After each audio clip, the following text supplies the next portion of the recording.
Hello, my name is Marcus. I'm the compiler of a collection of therapy quotes entitled 1001 Windmills of the Mind. A collection now with over 10,000 of the best, clearest analytic quotes that I've been able to pluck out from analytic authors over the past 100 plus years that are clear to the point that anybody can follow. I think of them as advanced self-help quotes. Whereas typical self-help quotes are kind of vague in general, maybe want to make you feel better for the moment. But these analytic quotes are more specific, more designed to make the unconscious conscious, where it was ego shall be, to bring to the light of consciousness something about yourself that you don't know. And that's the healing process, this back and forth between the unconscious and conscious. It's meant to be like a dialogue with ourselves.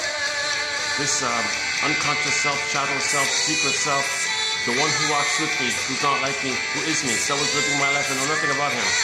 In literature, it's the motif of the double character. So we want to dialogue with our own double self. The double self is a therapy idea where you bundle up everything about you that you don't know, everything repressed, undeveloped, trauma, how you cope with the trauma, your traumatic script, your working model, your imprints, how you're afraid to be aware of it, all that, all your life forces in there.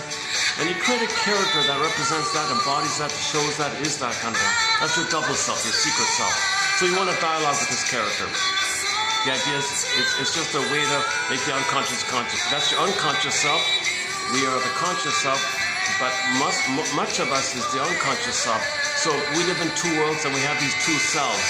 Now the two selves, the conscious self, unconscious self, need to get along with each other. There needs to be a dialogue because the unconscious self is eagerly wanting to be accepted, assimilated, processed, recognized, formulated, constructed into consciousness. All those painful memories, what happened? It's pain like that. So the innate drop feeling is that we got to build our consciousness so it moves into the conscious area. We assimilate it, digest it, so to speak, helps us to see that the present is not the past, that we can live in love in the present, rather than if we deny too much of the trauma. Okay, there's a thing called repetition compulsion. The history, the traumatic history, repetition compulsion, in an attempt to communicate to us, the system replays, reenacts in the present some new addition to the past. That's its way to communicate to us. So the double self is saying, the secret self is saying, hey, conscious self, I have knowledge here. I don't have words for this. You got to put words to it. It's in the body memory, somatic memory, implicit memory, procedural memory, okay, psychic stencil, psychic template. It's known like that, and the energy's in there. So dear conscious self, me as your unconscious self, I'm going to function kind of like a puppet master, and I'm going to get you like a puppet to find yourself and recreate in the present something in your life. I want you to observe that and regard that as a communication from me to you. I'm telling you, it's like this in your soul today. And I want you to say that when you observe that, I want you to say to yourself, it's like this in my soul today. Okay? Likewise, conscious self, when you wake up in the morning and you remember something, you write it down, notes, make some notes. Okay? Likewise, treat that as a letter from me to you, a love letter from me to you, telling you it's like this in your soul today. So I want you to say, thank you, double self. And I want you to say to yourself, it's like this in my soul today. And then I want you to free associate a little bit. See what springs to mind, see what it suggests to you, what else comes to mind. And I want you to notice your feelings. I want you to say to yourself, I must have a very good reason for feeling this. I want you to accept those buried feelings, those repressed feelings. I want you to accept and assimilate and make it a party. That's your embodiment. You lost your embodiment. The whole goal is to get back your embodiment. The embodiment is called your soul. We want you to feel in the soul. We don't want you to feel numb and flat and so on. So as you assimilate and accept the truth will set you free. You got to get the truth. I'm giving you the truth, and you got to pay attention to that kind of thing. So free association, dream interpretation, making inferences. The double self sometimes says, think of me as your inferring mind. Think of me as the inferring mind. I'm going to make inferences to you. So you conscious mind, I want you to make the inference. That what you're doing is a reenactment of the past. I want you to make the inference about transfers, where we transfer the problem interaction in the past and transfer to people in the present, use people in the present, and treat them like you're treating somebody in the past. You transfer the past to the present. It's called transfers acting out. Okay, symbolic acting out. And you're trying to unresolve, you're trying to get a better outcome, but I want you to make the inference I want you to be aware that the present is a communication about the past. You're not in the past. The present's the present. But you're using the present. We are using the present to recreate a version of the past so you can know the past, get your story, get your history so it can stop repeating. Conscious self, I want you to study projection. I'm going to get you to think and believe things that are here inside onto others. I want you to notice that, treat it like a projection screen, a mirror, and look what's within. Yeah. And okay, there's a lot more. There's 3-step interpretations. There's a need to resolve psychic splitting. Like find both ending. There's a need to face the someday complex, the money complex, the guilt complex, and so much more like that. So there's a lot of work like this. Another way of conceiving this work is going in the labyrinth. So the unconscious is like a vast labyrinth, and you got to go in the labyrinth. You need a thread. The thread. So these quotes can be like a thread. These quotes can be sometimes they're poetic, hence they could be like Virgil, or a thread, a guide, giving you some night vision. Emily Dickinson says, I have a lantern in search of myself. I have a lantern in search of myself. So these quotes are giving you night vision, a lantern to see what's going on, to recognize what's going on. You need a guide, you need a lantern, you need to see like that. And then you got to understand what happened if you're going to process it and feel safe to live in the present. Because if you don't understand what happened, your survival brain only knows that. You got to convince yourself that the present's not the past. But the survival part of the brain doesn't know time, and there's a trauma there. And that's powerful, that survival brain. Iguana brain, lizard brain, crocodile brain, salamander brain, frog brain, this kind of primitive kind of part of the brain called the automatic nervous system, the amygdala and so on. It's pretty stubborn like that. And there's a memory there. So we got to kind of build our ego, the conscious mind, to convince ourselves strongly that the present is the present, and we can clear up this past, so we can emancipate ourselves from this traumatic script. We can emancipate ourselves from mental slavery. Bob Marley sings. We can emancipate ourselves from this curse, from this jinx, from this quote-unquote being possessed. You're not possessed. The traumatic script possesses you, yes, but you're not possessed by some external kind of thing. Oh, they're possessed by the gods. No. It's called trauma. It's called arrested development, stunted development, developmental arrest, and the byproduct, it's usually due to weaning trauma. Go to yesterday's video. I showed 2 music album front covers. The one by the pop diva Shakira called Oral Fixation Volume Number 2. That shows you a picture of weaning trauma. She pulls the apple, the baby's reaching, weaning trauma, baby's wean. Notice how the baby's on the tree? Metaphor, the fruit is unripe, the baby's unripe. Baby's reaching for the apple, the nipple. In that version, so that's all explained. So the Shakira album shows you weaning trauma. Forget about the other stuff. It's weaning trauma.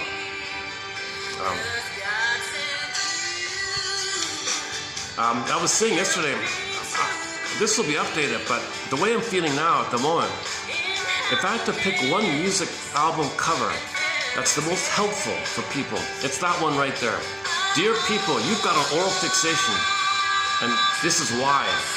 It's called premature weaning. Okay, so the baby was like on the tree like that, metaphor like a fruit. Now notice when the fruit is plucked early, it's sour and bitter. The fruit has to stay on the tree for a sufficient period of time so it can be sweet and fall off and be ripe. Well, the baby's analogously, the baby's got to be attached to the mother, and the nipple and the breast is like the stem like that. So you got tree, stem, fruit, and that's doing its natural thing. Well, mother, nipple, baby, it's got to do its natural thing. If mother disrupts that, and that's what you see in the photo, mother pulls it away in her anger, you see her in anger like that, maybe it happened to her and she doesn't remember, so she does it onto the child. See, the mother doesn't know that that's what happened to her. She identifies with the aggressor, lets the child play her, and replays what happened to her. So baby, you play me, I play the mother. Mother weaned me prematurely, you're me, I'm the mother, so I do that to you because you're me and I'm her. So she's repeating because she doesn't remember. That's the curse when you don't remember, you repeat. So that mother, that Shakira album cover, she's repeating. Okay, she's repeating. She doesn't know that's what happened to her. It's kind of like she's saying to the world, look at what my mother did to me. That baby that'll stand for me, I'll do it to my baby to show you what my mother did to me. Repetition compulsion. Okay, transference acting out. We're trying to get our story. So we repeat in an attempt to get the story. If we don't know the story, it's just being repeated until we pause, reflect, okay, and get the story. And the healing is the sweetest surprise. Okay, so there's, the past 3 videos, I spent a fair bit of time on that front album cover by the singer Shakira. Nothing, I don't care about the music or anything like that. I never even heard of her, to tell you the truth. But that title, Oral Fixation, caught my attention because we're talking about that topic recently. So we now have a thread in our 10,000 collection called the Oral Fixation, and we have a whole good quotes on it. A lot of good material about that. Narcissistic oral fixation, and the symptomatic byproduct of it: greed, envy, addictions, and there's a whole topic like that. Okay, so the album was the Shakira one, Volume 2, Oral Fixation Volume 2. Look at the front cover of that, right off the bat. That's telling you the problem. That's our problem. It's showing you our problem.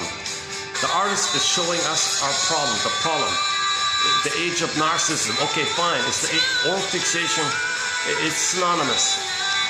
Some people actually say narcissistic oral fixation to make it clear. So the age of narcissism is the age of oral fixation, because the baby never got enough. The baby's bitter. Remember, the fruit is plucked prematurely. He's sour, and the fruit is sour and bitter. Well, the baby will be bitter and angry and sour likewise. So he'll be always hostile. He's crying for love. Hostility means he's crying for love. Anger, hate, hostility is his constant search and SOS for love. So that's covered there. Okay, then the second album cover we covered is by a singer from Ontario, near my hometown, a guy named Kim Mitchell. Not an international star, but just sort of a local musician, like a local talent. But he's got a front album cover called Oral Fixation also. Now, he didn't want to get in trouble, so he spelled it differently. He spelled it A-U-R-A-L. In case someone confronted him, he'd say, "Oh, I'm addicted to music, oral, audiophile." So, but the image, no, but the picture is all about oral, O-R-A-L. So look at that album cover by the singer Kim Mitchell, called Oral Fixation. And you'll see the different fixations involved. Okay, if it's so you see the boobs there, above like that. So if men are obsessed with women's memories, okay, and the sexuality area, sex without love, memories, promiscuity, pornography, sex without love, the man, okay, that's part of the oral fixation. So promiscuity, sex without love, those pornography magazines, the websites, that's oral fixation, that's sex without love. Because there's a split, there's a schizoid split.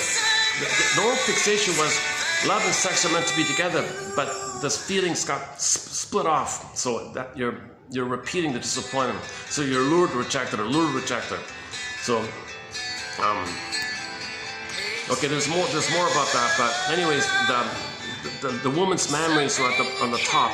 So that's because the baby's below and you're nursing up. Okay, now the characters below, okay, were symbolically wanting nursing, but they're past the nursery, so you can't do it. The mother, you're not in the nursery, you can't do that. So you look for symbols of mother. So money is a symbol of the breast and the mother. So we don't see money there, but you could have money there. Gambling is an oral fixation. Okay, these overly greedy, ambitious bargain hunters, success hunters, looking for money at whatever. That's of course that's oral fixation. The ones we see in the photo are the food one. The main one is the food one. In the unconscious food is mother, so the guy's gobbling up these quadruple burgers. It's a kind of it's a creepy kind of photo. Looks like a skeleton. He's voraciously hungry. He's starving. It looks like he's going through withdrawal symptoms because they're addicted. They're addicted. Addictions is an oral fixation. Those three characters are kind of addicted in that way. They show you symptoms of addiction, withdrawal symptoms. They look like ghosts. They look desperate. They're starving.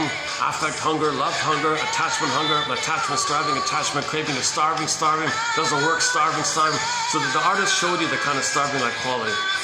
Okay, so the food one is there. The drinking one, of course, is there. Okay, and then the third one. Okay, the third one. Was a condensation image. So it's both smoking and anxiety. Okay, so she was biting her nails, okay, meaning if you don't get your narcissistic supply, you'll be anxious. So her biting her nails was an anxiety thing, that she can't get the food or the drink, so she's anxious like that. At the same time, they showed you the fingers like that. So that could be a symbolic for the missing pacifier, thumb sucking, so cigarette pipe. What's the other one? Cigarette, pipe, and cigar, right? So that's oral fixation. Smoking is an oral fixation for the most part. Okay, drinking, emotional eating, gambling, money obsession, okay, promiscuity, okay, pornography, addiction, any kind of addictions, any kind of pill taking, any kind of greed and envy, okay, oral fixation. A sense of entitlement. A sense of entitlement. If somebody thinks they're owes them a living, that's an oral fixation. One woman said, if the man I'm dating doesn't give me everything, click, he gives me nothing. She wants it all or nothing. Because the breast is the world for the baby. The mother is the world for the baby. That's failed, symbolic. They want other things out there to give them everything. It's not going to work, disappointed. So they're always disappointed. So there could be another image there called Sisyphus. You're doing it again and again. The other key one is Tantalus. Tantalus. So in the Greek myth, Tantalus looks up, sees the fruit, reaches for the fruit, it pulls away. The wind pulls it away. Looks down for the water recedes. So he's never satisfied. The Tantalus means you're never satisfied. So the junk food eater, the smoker, the drinker, etc., they're never satisfied. Even though they get the gross quadruple burger, the junk food, whatever, they're not satisfied. It doesn't translate to receiving the blissful tenderness and sweetness and oneness that you needed with your mother. Skin to skin, natural feeding, love engaged. You're not going to get that stuff with the junk burger. Right? Yep, so the Kim Mitchell album kind of shows you basically the symptoms, okay, an oral fixation. And the Shakira one shows you what causes an oral fixation. Okay, weaning trauma, attachment trauma, relational trauma, interpersonal trauma, strain trauma. That's a trauma for the baby. That's a huge trauma for the baby, for the mother to pull away. That's what she did. She's holding the apple. She pulled away the nipple. Okay. Forget about what they say in Wikipedia. Forget about that stuff. And interesting, in an interview comment, she said, well, I wanted to broaden the idea, but maybe Eve was fixated on the food, or apple. She was crazy about apples, food. So she was already kind of bridging the idea. So these two musicians found a way to kind of bridge things a little bit. But the album cover says it all right there. So they didn't want to get in trouble. They didn't want to shock people. People are very disturbed with the idea that the mother failed them. So one guy was gambling and drinking and smoking and wolfing down and pill taking. He was doing all this stuff. And then he said, oh, my mother's a goddess. She's angel. She's wonderful. Gulp, gulp, gulp, smoke, smoke, drink, drink, gambling, obsessive, manic, bug-eyed. Oh, my mother's wonderful. Mother. He didn't make the connection that his behavior is a symbolic search for her. He never got her. It's hard to admit that. It's hard to believe that. The greatest hurt of all, mother failed me. Now, okay, once again, why did the mother fail? So back to the Shakira painting. She looked kind of mean when she did that. She looked kind of proud and yeah, hell, man, I'm doing this. So she's getting revenge on her own baby, and because she thinks she's getting revenge on the mother. So this is troublesome stuff because her own baby, she's going to think is the mother. And to boot, in real life, she does sexy dancing on the stage, like a striptease dance show, and everybody's allured. All the men are gaga Google, right? Oral fixation, sex without love. There's no affection, tenderness there. It's just a fantasy of seduction, and they're comfortable with that because that's a defense against feelings. At the same time, you want tenderness. You're not going to get it, so the sex, you're not going to get it, but you wanted it, but you don't get it. So there's a schizoid need and fear for it. There's a fear of tenderness. Yesterday's topic, the guy's phrase, taboo on tenderness and love and affection, like that. Taboo on sweetness. Right? Okay, so that was an interesting discussion. The past 3 videos on those 2 front cover albums. I thought that was not bad. And we're covering a lot of great quotes. Man, oh man.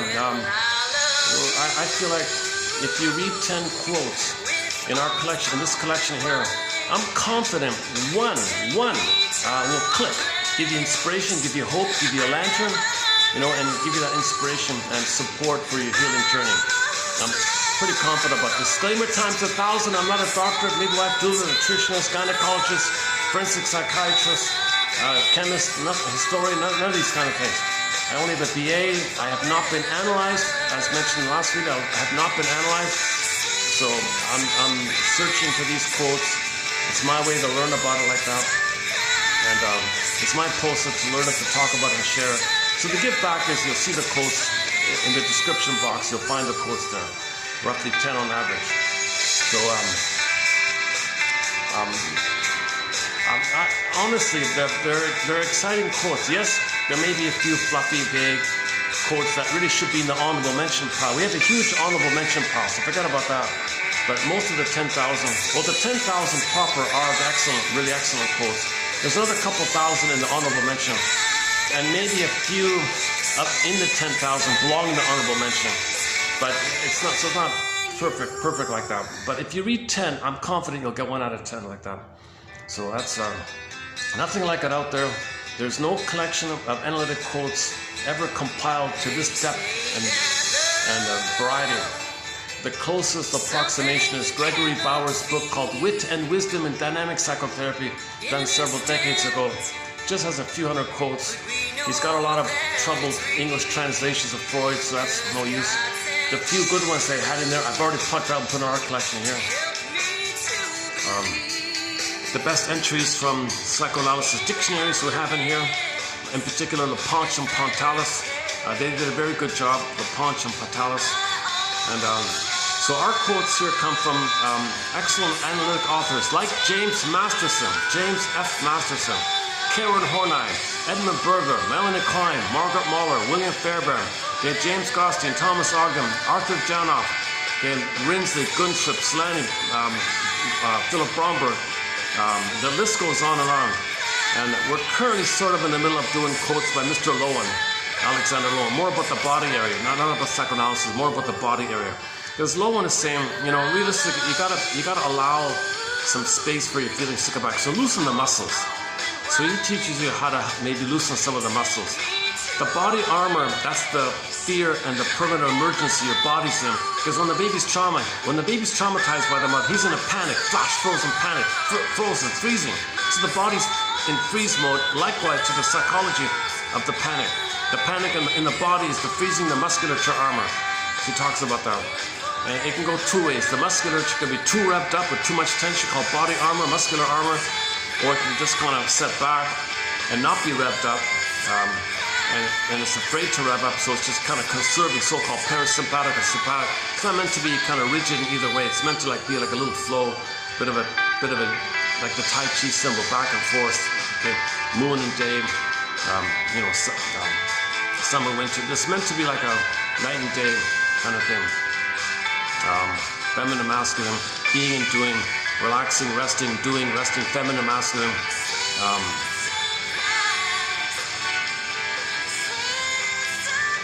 Some kind of back and forth.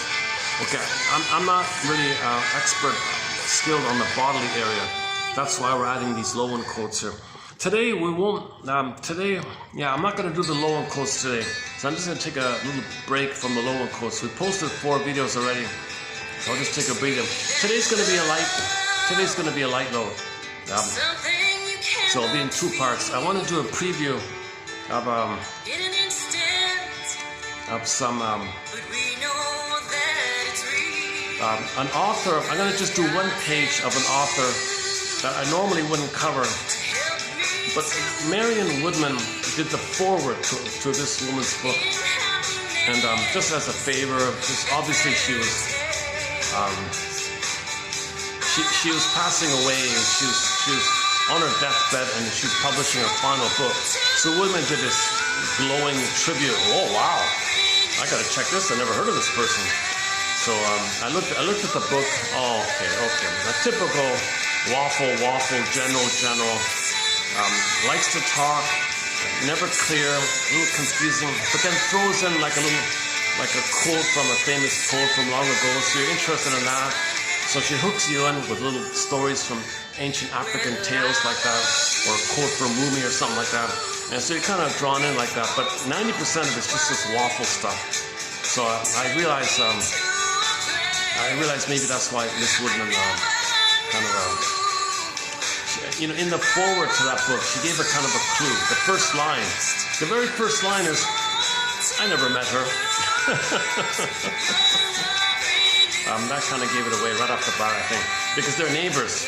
She's in Ontario and this woman is in Michigan. They were kind of like neighbors like that. And Woodman spent a lot of time in that kind of area as well. So it's kind of strange that after 50 years they would never meet up or something at the conferences or whatever. So I think Woodman avoided her. I don't think Woodman liked her, to tell you the truth. But and when I just skimmed a couple of pages. Okay, you're doing this like, she's doing this like, there's a trick called trance logic. You say glittering things, people are confused, they're passive. She feels power and authority. You're confused, you're passive, good, I like that. I gotta hook you in, so I'll throw you a crumb, keep you hooked in, you'll keep reading. You're confused, you're frustrated. Okay, I'll throw you a crumb, hook you in. So she wants people to be addicted to her like that. So that's why I'm not going to focus too much on her work like that. But I did just peek a bit at her book, her final book, written in her 90s. Can you believe it? So I'm going to do a preview of this lady's work just before she passed away.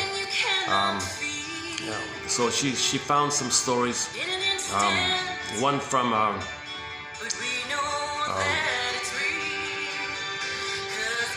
well, it's a traditional folk tale from around the world, so it's all over the place. So that one, do that one, and one from Rumi's mentor, I forgot his name, and about the monster story. So we'll do the monster story, and there's a quote about a cat in there. Yeah, the cat, that's the one now. Okay. Yeah, the story about the cat. So we'll get there. I want to, in the future, look into this issue about why women regard the cat as a symbol of their feelings. Why do women, many women, and it can be for men too, regard the cat, the pussy cat, the cat, the meow one, meow. What's new? Alley cat, stray cat, tom cat. But in ancient Egypt, it was Basset, right? Bast or Basset. The cat goddess song. Like why? And in Istanbul, cats are all over the place. Cats are revered in many countries. Sometimes they have their own island, I think. So why do many people regard the cat as a symbol for the soul? Symbol of the soul. So if you accept the soul, if you accept the cat, you accept the soul, it serves you. It's the cat goddess. It serves you. Powerful. You feel embodied. It's like Pegasus, similar to Pegasus. Your soul, your body, the cat is calm, it's natural and calm and graceful and all that. But if you reject your feelings and you push it down, the cat can morph into the black cat. The black cat. So in some stories, the witch that's the witch, evil witch has the black cat. So it's a similar idea. So if you accept your feelings, the cat serves you, your feelings serve you. If you reject your feelings, it gets repressed and the cat morphs into an angry black cat. So we'll do that little anecdote coming up there. In the Dante story, they have a similar idea. If your feelings are with you, great. If you repress your feelings, those feelings become symbolized as tormented souls who live forever in the underworld. So they're quote-unquote dead to the conscious mind. They're not dead, they're just not available to you. You're not aware of your feelings. So if you're not aware, but where is it? Is it gone? So that's the idea, it's gone. So if your feelings are gone, where are they? Well, they live on in the underworld, in the unconscious, as those tormented souls.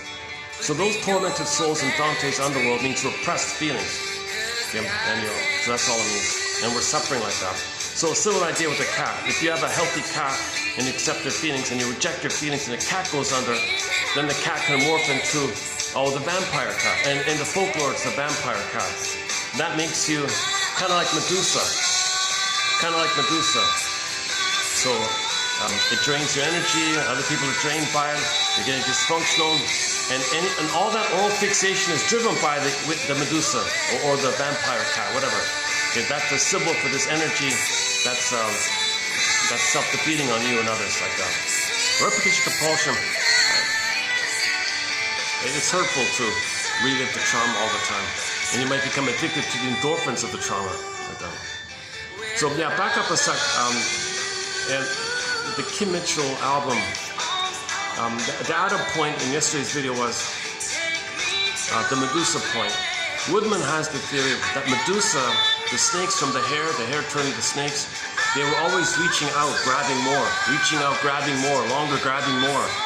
So those characters on the front cover, they were starving and reaching out for the cigarettes, for the gambling, for the cookies, for emotional eating, for the food, for the junk food, for the pills, whatever, and promiscuity, pornography. They were reaching.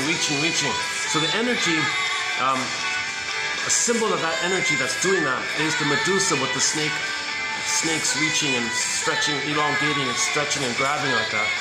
So this is similar idea, and this one coming up here with the vampire cats doing the same thing. Man, oh man! So these stories are really giving you graphic images, really strong graphic images about the importance to tune in, to touch in, and be aware of what's going on, and then do the work necessary to forgive your mother for why she behaved the way she behaved, understand why she behaved the way she put her on the couch, analyze her, shrink her. She had emotional warping, she had emotional dyslexia, she was emotionally immature, she was impaired, she was narcissistic. The mother had an oral fixation herself. Understand how your mother's oral fixation, or if that's the case, understand if the mother had an oral fixation, understand how that causes her inability to love the child. And then the child ends up with an oral fixation in response to intergenerational trauma. So you understand why the mother was impaired. Why did the mother feel entitled to use the baby to take care of her? And she couldn't take care of the baby. She wanted the baby to take care of her. One of life's little switches, that'll do it. That's the trauma right there.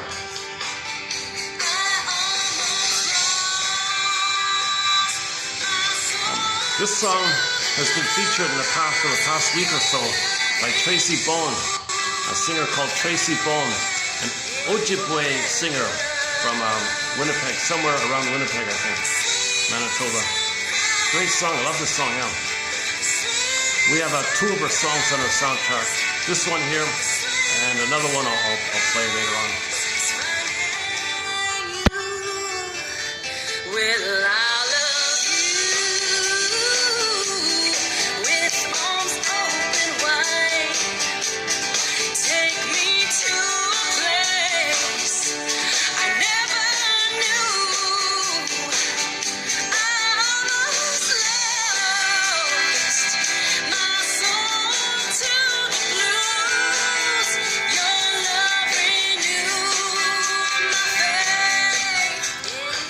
Okay, so once again, either or thinking, adversarial thinking, oppositional thinking, jungle slogan thinking. Okay, migrator, this kind of either or thing. That's oral fixation. 3 ending oral fixation.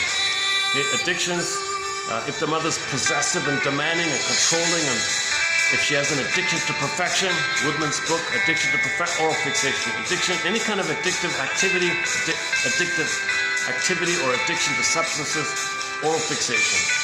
Because you're looking for the demand for the whole thing. And there's a lot of pain, so you want to either numb it or grab it or trick your brain to make you think,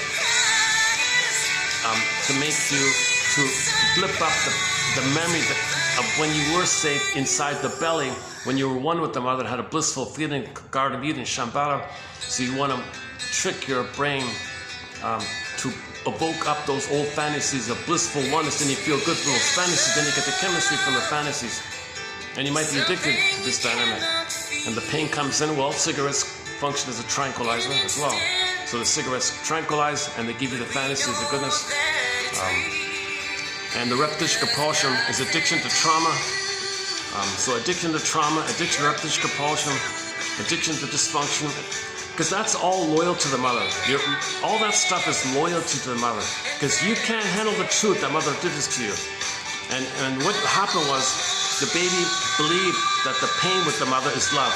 So they think dysfunction and unhappiness is love. At an unconscious level, this pain means mother, a connection, safety, attachment. That's all they know. And to that monster story. Yeah, why don't we jump to that monster story then? Yeah, okay, let's do that. I have to turn off the music here also. Okay, let's jump into she did find, I'll give her credit for that. She did find this Rumi famous popular anecdote or a little story that's been told for, I don't know, 1,000 years or something like that. People attribute it to Mr. Rumi, but she said that hang on a sec, that it was said that Rumi said that he got it from his mentor, a guy named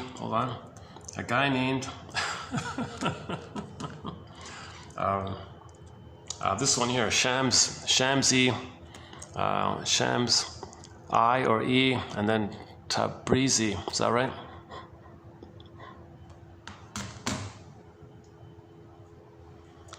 Let's begin here. Okay, so this I'm going to do now a preview of 3110. This woman who studied with Mr. Jung, and she had her own little community center, retreat center, and people can go on like a self-guided retreats and all that. I think it's a typical kind of scam, a slight semi-scam. But if you're lonely and you want a safe place, a retreat, it's harmless like that. So I think people, I didn't even know it existed or something. I don't know if it's still around or not. So people would go, they'd pay their fee. You can live on the yards like that, and then they'd have workshops or things like that. And then she's sort of the head of it all or something. I don't know the full story. There's a 2-minute clip. I just heard her speak for like a minute. Seriously, that's. She's selling a personality, she's selling an image, she's selling the grandmotherly kind of an image like that. And she talks a lot, she talks softly a little bit, so people might feel kind of safe in her presence. But she's not really analytically teaching anything. She's giving a vague, glittering, general, like most self-help gurus and those kind of guru kind of things. So she's kind of in that camp. So I think that's why Woodman was eager to disassociate herself from her somehow. At the same time, she gave her a compliment that she learned from her writing, like that. So, okay, so let's do these ones here. So this first quote from Rumi, or Rumi's mentor, let's get it right here. How do you pronounce it? Shams-e Tabrizi. Tabrizi, is that right? Shamsi, it's either Shams-I or Shams-e, and then Tabrizi. Tabrizi. Okay, so this is like 1,000 years ago. There was some kind of philosopher guy by this name, and then his student was that Rumi guy that we all know about. So Rumi was sort of like the continuation of this guy, I guess. So maybe it's like this was the Rumi's mentor kind of thing. So Rumi's mentor would tell this story. Now I don't know if where he got it from. So maybe it's kind of unknown like that. So, anyways, this is what Miss Luke likes to talk about. Okay, so here's the story. Should I just paraphrase it my way or just read it straight here? Maybe it's better if I just read it. Why don't I just let the iPhone read it? Why not get like a clear reading of it? Okay, I'll let the phone read it. Oh, a sec. 3110 here. Okay, I'll let the phone read it and see what you think. Oh, wait. Let's do it this way. A caravan of men and camels crossed a desert and reached a place where they expected to find water. Wait. A caravan of men and camels... Okay, it begins with a caravan. Hold on a second. Let's do it this way. Oh, good, it's working. All right. Okay, it starts off with the words, a caravan. A caravan of men and camels crossed the desert. That one there. Okay, let's try again. In the first half of life, we live mainly in terms... In the first half of... A caravan of men and camels crossed a desert and reached a place where they expected to find water. Instead, they found only a hole going deep into the earth. They lowered bucket after bucket into the hole, but the rope each time came back empty, no bucket and no water. They then began to lower men into the hole, but the men, too, disappeared off the end of the rope. Finally, a wise man among the party volunteered to go down into the hole in search of water. When the wise man reached the bottom of the hole, he found himself face to face with a horrible monster. The wise man thought to himself, I can't hope to escape from this place, but I can at least remain aware of everything I am experiencing.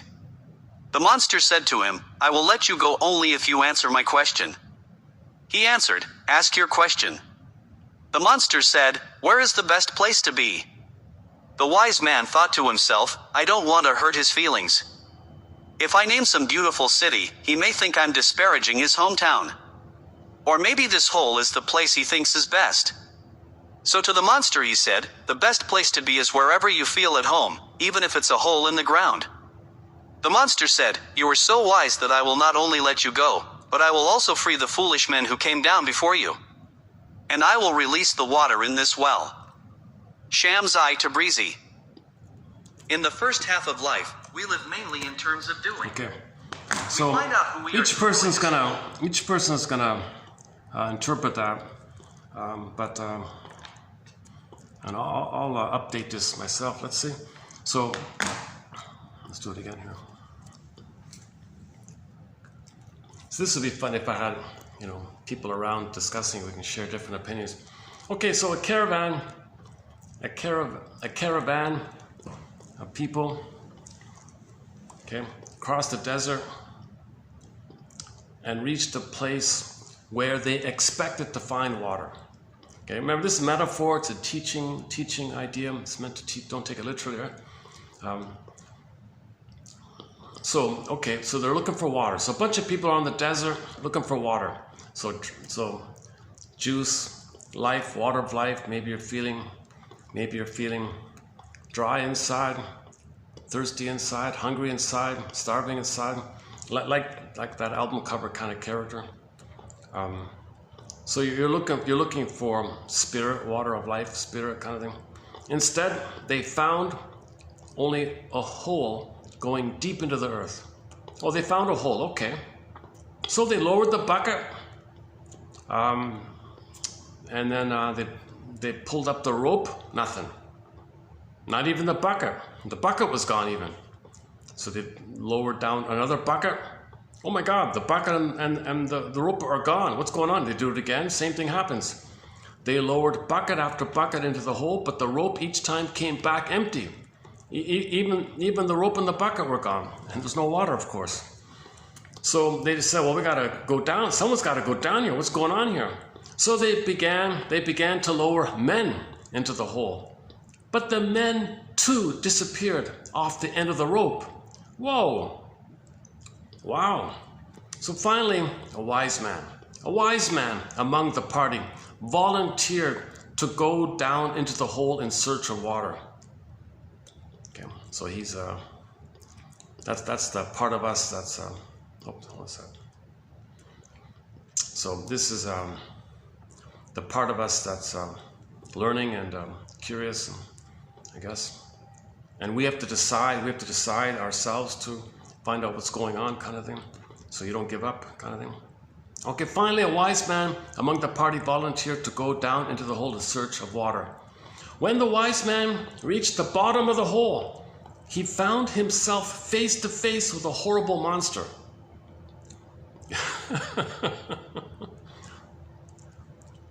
So that could be Medusa, that could be the Minotaur, could be the vampire cow, it could be any kind of scary entity.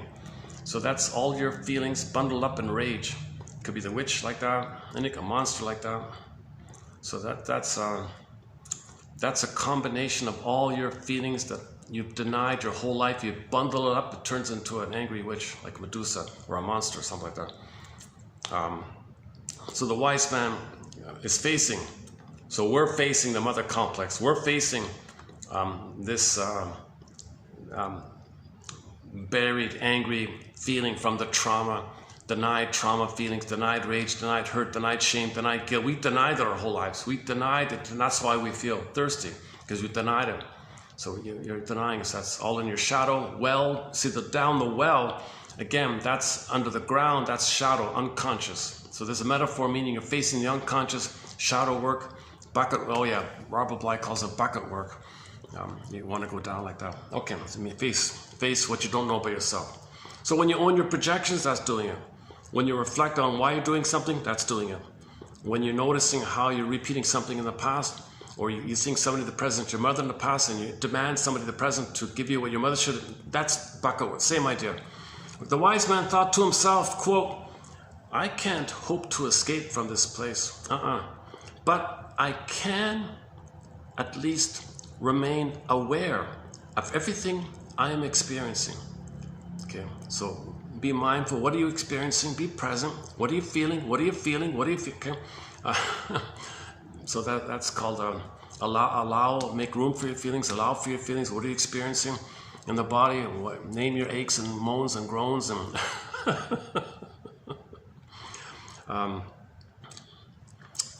the monster said to him, look old man, whoever you are, I will let you go, only if you answer my question.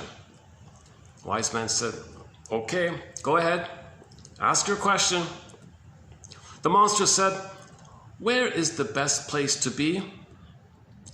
The wise man thought to himself, well, I don't want to hurt his feelings. If I name some beautiful city, he may think I'm disparaging his hometown. Or maybe this hole is the place he thinks is best. So to the monster, he said, the best place to be is wherever you feel at home, even if it's a hole in the ground. Again, the best place to be is wherever you feel at home, even if it's a hole in the ground.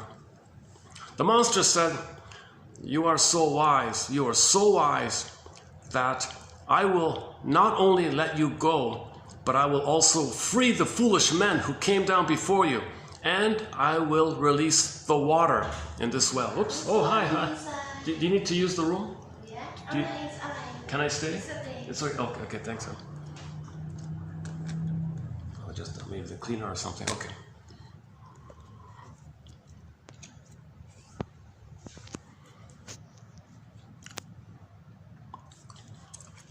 So this is about accepting your feelings, accepting what's in the unconscious, admitting the truth that you're hurt, admitting that there's trauma, admitting that there's unmourned losses, admitting that there's grief, denied grief, repressed grief, admitting that there's, if you got a negative attitude, well, you're admitting that you were hurt, you're admitting there's oral fixation. That's the monster. So you pay attention and you respect them. Where's the best place to be? Some other place? Escaping, running away? No, the best place is where I am now, is where you are. What I feel, that's the best place. What I feel, where you are, what I feel, that's the best place, even if it's uncomfortable like that. Oh, good. So you're accepting what's denied, so he's going to release some water for you. You're going to feel a little better like that. Because the pain is, the reason the monster's there is because you denied him. So if you accept him and validate him, okay, he's giving you, you're getting your energy back like that. Let's play it again here. You want to try okay, let's try it again. What's that? I'm a little fidgety today. Okay, let's try it again. A caravan. A caravan of men and camels crossed a desert and reached a place where they expected to find water. Instead, they found only a hole going deep into the earth. They lowered bucket after bucket into the hole, but the rope each time came back empty, no bucket and no water. They then began to lower men into the hole, but the men, too, disappeared off the end of the rope. Finally, a wise man among the party volunteered to go down into the hole in search of water. When the wise man reached the bottom of the hole, he found himself face to face with a horrible monster. The wise man thought to himself, I can't hope to escape from this place, but I can at least remain aware of everything I am experiencing. The monster said to him, I will let you go only if you answer my question. He answered, ask your question. The monster said, where is the best place to be? The wise man thought to himself, I don't want to hurt his feelings. If I name some beautiful city, he may think I'm disparaging his hometown. Or maybe this hole is the place he thinks is best. So to the monster he said, the best place to be is wherever you feel at home, even if it's a hole in the ground. The monster said, you are so wise that I will not only let you go, but I will also free the foolish men who came down before you. And I will release the water in this well. Shamsi Tabrizi. In the first half of life. Oops, okay.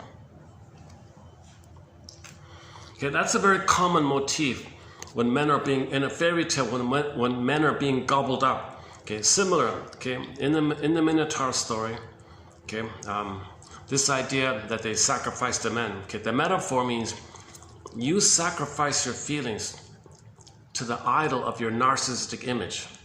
So when we lose our feelings, we create an image of a compensation. I'm special, important. Who needs sour grapes? Don't need them anyways. I'm special. Do you have an image that you don't need anybody? You don't need love. You're a king and a god. Who cares about others? You have this kind of image like that. That image turns into an idol worship.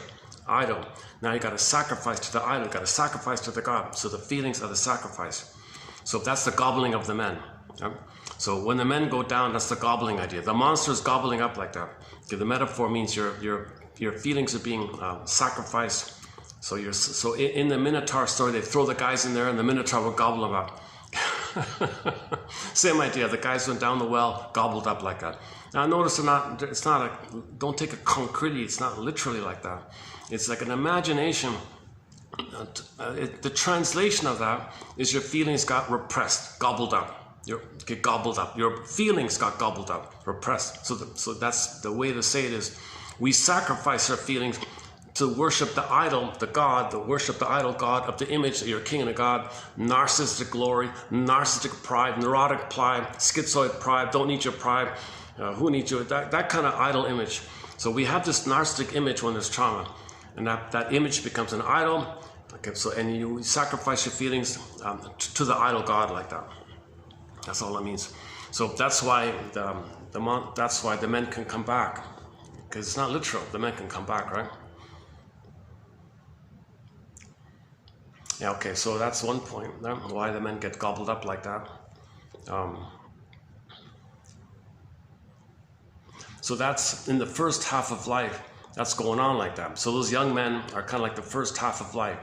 All those men in the beginning. So in the first half of life, we repress our feelings. The monster's gobbling up our feelings. The monster's gobbling up our feelings. It could be the monster. In the next story, it could be the vampire cat. It can be Medusa, wicked witch, wicked evil this, evil that, whatever. It can be any kind of gobbling thing. Okay, that's just a symbol of repression. It's some kind of force that, if you're denying your feelings, it gets pushed down, called repression. It's a metaphor for repression.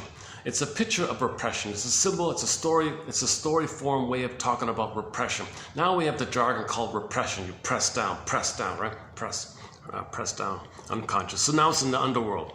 So those men are in the underworld. So those men, the monster gobbled up. It's similar to the Dante, the souls in tormented hell, like that. Similar idea, right? Then the wise man implies, well, maybe you're a little older now. Maybe you're a little older, and now you're in midlife. Now you're a little wiser like that, and you realize something's going on here. I got to face this. I can't just blindly deny this, because presumably when the young men went down and the monster said, come on you guys, tell me, what's the best place? Oh, the best place, I know the best place. The best place is that casino over there, man. They give you free this and free that, free drinks. That's the best place to be gobbled up. Because you're denying your feelings. Okay, you're denying your feelings. Because the casino is an oral fixation that money's going to be mother. You're gobbled up. You're not going to get mother. Symbolic acting out, smoking, drinking, that's gobbled up. Like.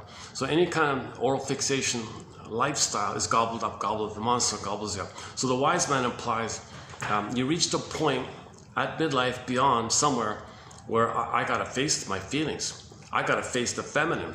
So Woodman said, the first half of life, you focus on doing and doing and doing. Second half of life, it's more focusing on being and being and being.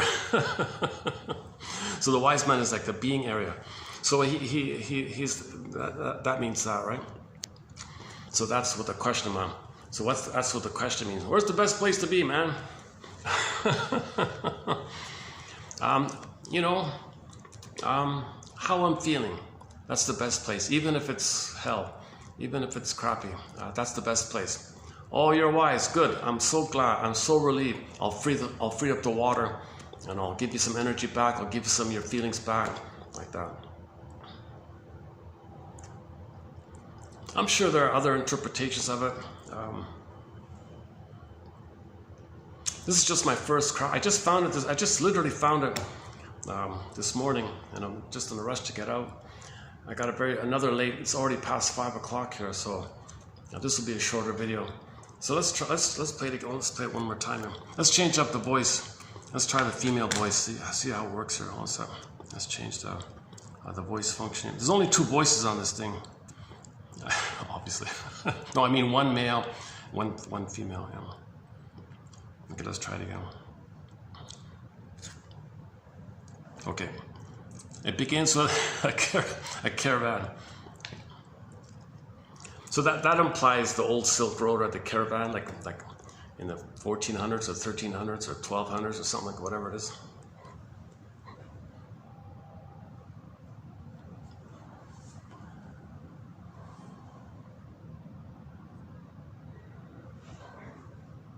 A caravan of men and camels crossed a desert and reached a place where they expected to find water. Instead, they found only a hole going deep into the earth. They lowered bucket after bucket into the hole, but the rope each time came back empty. No bucket and no water. They then began to lower men into the hole, but the men, too, disappeared off the end of the rope. Finally, a wise man among the party volunteered to go down into the hole in search of water. When the wise man reached the bottom of the hole, he found himself face to face with a horrible monster. The wise man thought to himself, I can't hope to escape from this place, but I can at least remain aware of everything I am experiencing. The monster said to him, I will let you go only if you answer my question. He answered, ask your question. The monster said, where is the best place to be? The wise man thought to himself, I don't want to hurt his feelings. If I name some beautiful city, he may think I'm disparaging his hometown.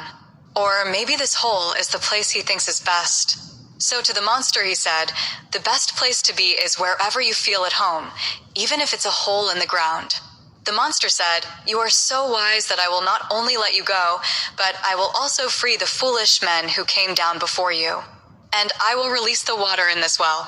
Shamsai Tabrizi. Okay. Yeah, I can see why at the end of life, 60 years of researching, she kind of closed up with that kind of her. It seems to be her favorite anecdote. This woman here. Okay, I'll revisit it later. See if any other. What thoughts come to mind to you?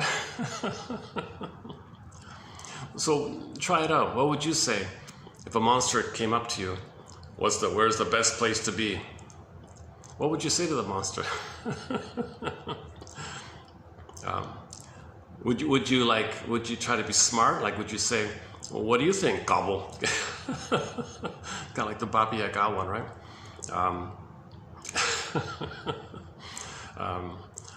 So if the monster says, where's the best place to be? Whatever you say, you're afraid of me, gobble. So your answer has to show that you accept your feelings, that you admit and validate your feelings, that your soul, that there is a soul and your feelings are in the body and the body's down like that. If you answer something in that area, okay, he says, good work. Okay, let's move on here. I've only got less than an hour here before it gets too dark here. Okay, next, here's that one here by Woodman. In the first half of life, we live mainly in terms of doing, right? Ambition, do, get your degrees. We find out who we are through going to school, pursuing a career, marrying, having children, and raising them. In the second half of life, we are pushed toward a deeper consciousness of who we are, an identity in terms of being. At midlife, you want to have your identity in terms of your feminine. So you got to accept, validate that you feel whatever you feel. So that's what the wise man took to the monster. Okay, not feminine. So again, yesterday we talked about the Pegasus a little bit. Okay, or the day before.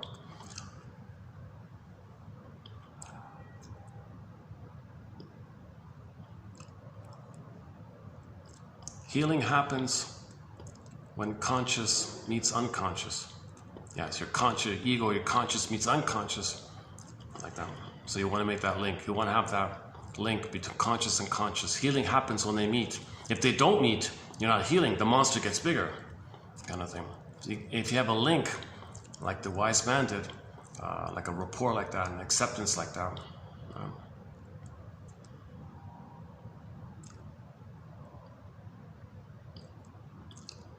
Okay, just sort of a little. Okay, let's forget about the humility. Okay, let's skip down here a bit. Okay, she's got some. Okay, let's just jump to the other story. Where is it here? Well, the cat one. Okay, let's do the cat one. So I'm reading the first and the last one. So the first one we just did. Here's the last one about the cat. Okay. So in the future, we'll have some more quotes about this idea of the cat being a symbol of the feminine, the feelings, the embodiment, the being, the soul, like that. Okay, so this will be maybe our first one actually. So the cat is an image. The cat. Where's the stray? Oh my God! Sometimes there is a stray cat. We might see a stray cat. Sometimes there's a stray cat when I'm here. In the park, there's a stray cat there. The cat is an image of the enchanting beauty and grace and precision of natural movement and of the play instinct. Okay, that's why the models are told to walk like a cat, right? Like the cat walk, right? Walk like a cat. The grace. You gotta have that kind of a graceful flow, natural movement, embodiment. Because the men watching, the people watching feel disembodied, so they mimic embodiment. It's symbolic, it's not real, but you're not going to feel embodied watching somebody imitating it. But you want to know you'd feel disembodied if you're watching somebody who you think is pretending to be embodied. That's for you to know you feel disenchanted, disembodied like that. Your disembodied spirit. Or disenchantment in the body. So there's an appeal like that. We're trying to know that we feel disembodied. So the models are told to walk like that. Walk like you're embodied. Who's embodied? Oh, the cats are very embodied. Walk like a cat. Okay, ladies. We'll even call it the cat walk. Walk like a cat. So that's there. We got 5 reasons on this catwalk. That's just one point of it. I won't do the other ones now. There's okay. The cat is an image. The cat is an image of an enchanting beauty and grace and precision of natural movement, the flow, the natural movement, right? And the play instinct. Cats play, they're very playful, the cats. You don't think that, right? The cats are playful, yeah. She has the extreme patience and swiftness of a hunter. And her complete power of relaxation is unique among the animals close to man. Above all, she is the only domesticated animal which has retained through all the centuries her qualities of wildness and independence. Of all the domesticated animals, like in the mammal area, it's just cat and dog, right? The cat still is true to the jungle, the wild, natural. So that's a metaphor for our wild feelings, instinctual feelings, and body. So the projection. So we're projecting. We project psychology onto things on the outside. So we can project things about ourselves onto animals. So if we're out of touch with our free, natural feelings, well, the cats are free when they walk. They do what they want. The feelings are supposed to be free. Those cats are free. Feelings are meant to be independent. The cats are independent. So we project things about ourselves that we don't know, that we're missing, that we're looking for. It's called the golden projection. Your gold, the cat has your gold, golden cat. Again, where are we here? The cat is an image of an enchanting beauty and grace and precision of natural movement. So natural movements. That's another golden projection. You want to see natural movement. I don't have natural movement. I walk kind of stiff and slouched, a little bit slouched. So I love watching the cat. Look at those. Look how graceful and calm, the flow and easygoing those cats are. Right? That's a golden projection. If you admire something, well, it's potential in you, but you don't know it.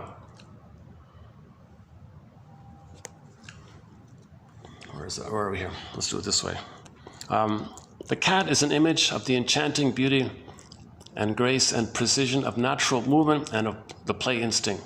She has the extreme patience and swiftness of the hunter, and her complete power of relaxation is unique among the animals close to man. Above all, she's the only domesticated animal which has retained through all the centuries her qualities of wildness and independence. She never sold out, eh? The cat never sold out. The cat never sold out her feelings. So the metaphor is she never sold out her feelings. She never betrayed her body. See, we betray our bodies. The cat didn't. The cat maintains their natural kind of state, right? So they're domesticated, but they maintain their natural state. We don't do that. We betray ourselves. The cat doesn't betray. The cat doesn't betray himself. The cat does what he wants to do, kind of thing, right? Somebody joked, we don't own cats, they own us. Just a joke. Or so we all know about their independence like that. So the cat, as a symbol, she functions as the bridge between the natural state, like the wildness of the jungle kind of thing, the unconscious, and our consciousness. So the wildness of the cat, that's the unconscious, and she's domesticated. It's so the two worlds, right? We live in two worlds. So the cat kind of bridges the two worlds. She can be domesticated, but she's still wild, but lives in two worlds like that. See the zoo animals are caged in. That's different, right? The cat's capacity to see in the dark connects our conscious values to the life of the unconscious. Again, night vision, so cats can see in the dark. That's the lantern.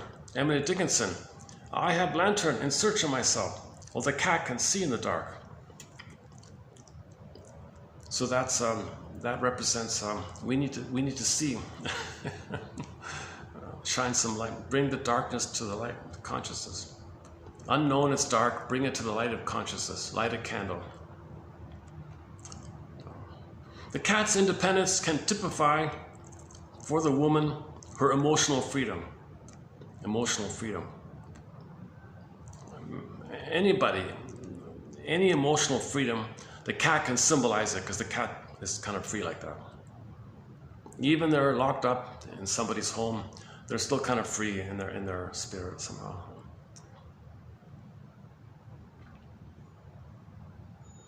They don't have to buy, they don't have to like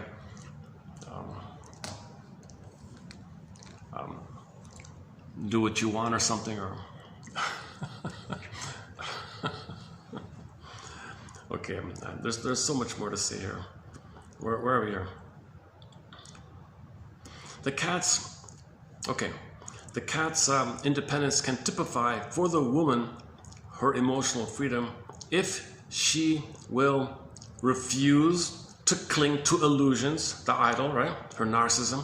So if the woman or man refuses to cling to their narcissism, their entitlement complex, their grandiosity complex, their revenge fantasies, identifying with the mother and angry at the mother or showing up the mother, if they can get out of that kind of thing, then the cat gives you your freedom. And you refuse to lie to yourself. See, if you refuse to lie to yourself, you're not betraying yourself, that's you're free, the cat can run. Your inner cat can run if you don't lie to yourself. If you don't lie to yourself, if you don't do duplicity and flim-flammery and double talk and deceptive talk and rhetoric and propaganda, if you don't lie like that, your feelings are kind of free. Because when you lie, you betray your feelings. You betray the cat, you betray your feelings.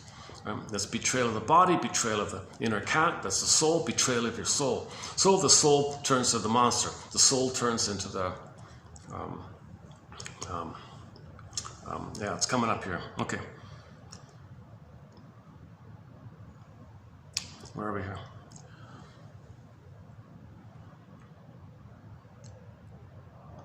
Oh, hang on. Oh my goodness. Oh, son of a gun. Okay. It's in the follow-up page. It's in the pipeline. Oh, I thought I had it here. Oh, sorry about that. This is just the first part of it. There's a part B. Yeah, I don't have it prepared here. I was in such a rush. Hey, look at that. I missed it. Okay.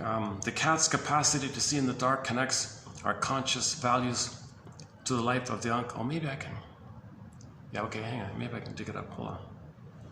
No, it's in the phone I'm holding. The part B is on the phone. I can't do it. It's not on this one. It's on the phone I'm holding.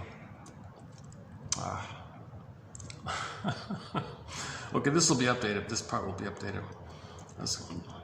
The cat's capacity to see in the dark connects our conscious values to the life of the unconscious. The cat's independence can typify for the woman her emotional freedom if she will refuse to cling to illusions and her narcissism, her entitlement, and will refuse to lie to herself. In Egypt, the name for cat means to see. The name, I see. So in Egypt, or in ancient hieroglyphics, is that right? In ancient hieroglyphics, if they would draw the hieroglyphics for cat, it's spoken as to see, and that means cat. Is that right? In Egypt, the name for cat means to see. For example, Basset. Yeah, we heard about that, right? Basset. Basset, the cat goddess, was identified with the eyes of the sky or something like that. Okay. There is a saying in some places that when a person is deluded, one should cast the cat over him.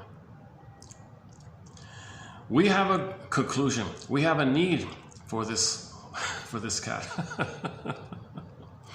This holy cat. So the cat can see in the dark. Yeah, well, I get it now. The cat can see in the dark. We need to see in the dark. So if somebody's deluded, he's in the dark, give him the cat so he can see. Yeah. So if somebody is unaware of their neurotic behavior, dysfunctional behavior, give him the cat.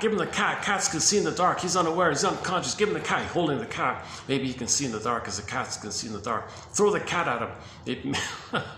So the message means he's unaware of himself. He's got a huge blind spot. He doesn't see, he's blind. Throw the cat at him. Throw the cat at him, because cat means to see. The cat means to see. Okay, oh man. So, the story, the folklore, I don't know, Jesus. I'm not going to do it right here. I just skimmed it. Something about, there's instead of Medusa, you got the vampire cat.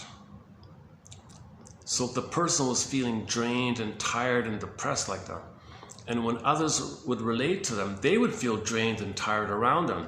So because inside was the image of the vampire cat. It could be just any vampire, anything, energy sucker, something like that. Because it's draining like that. It's draining like that. It's tiring. It's tiring to push down your feelings, push down your feelings, push down your feelings, it makes you tired because your energy is devoted to denying your feelings. So you're going to feel tired by that. Of course you're going to feel tired by that. So the image for this would be any kind of vampirish kind of thing. In the context of the cat story, it would be the vampire cat, like that. Yeah, that's basically all that is. So the vampire cat, similar to the Minotaur, similar to all the wicked queens and things like that. How are we doing here? Okay. Okay, let's go on. Next one here.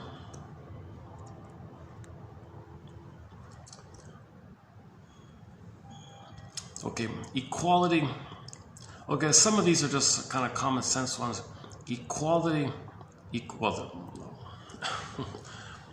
you have your feelings, it's common sense. If you lose your feelings, you might be confused by it. Equality of value between individuals is an eternal truth beyond all comparisons. Okay, so we're all from a spiritual perspective, from a soul perspective, we're all exactly equal. We're all little souls like that. We're all people. That's the basic kind of thing. Whereas ideas like, one up, one down, these are kind of relative terms in relation to your abilities, your skills, or even how much knowledge you have like that. It's not about your identity. That one there. In other words,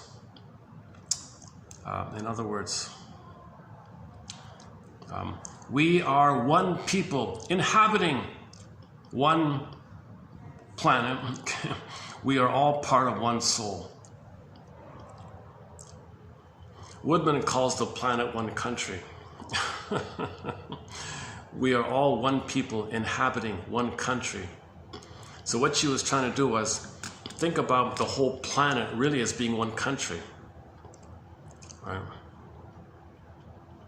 And we're all members of this one country. So that promotes the attitude that we're all equal like that, right?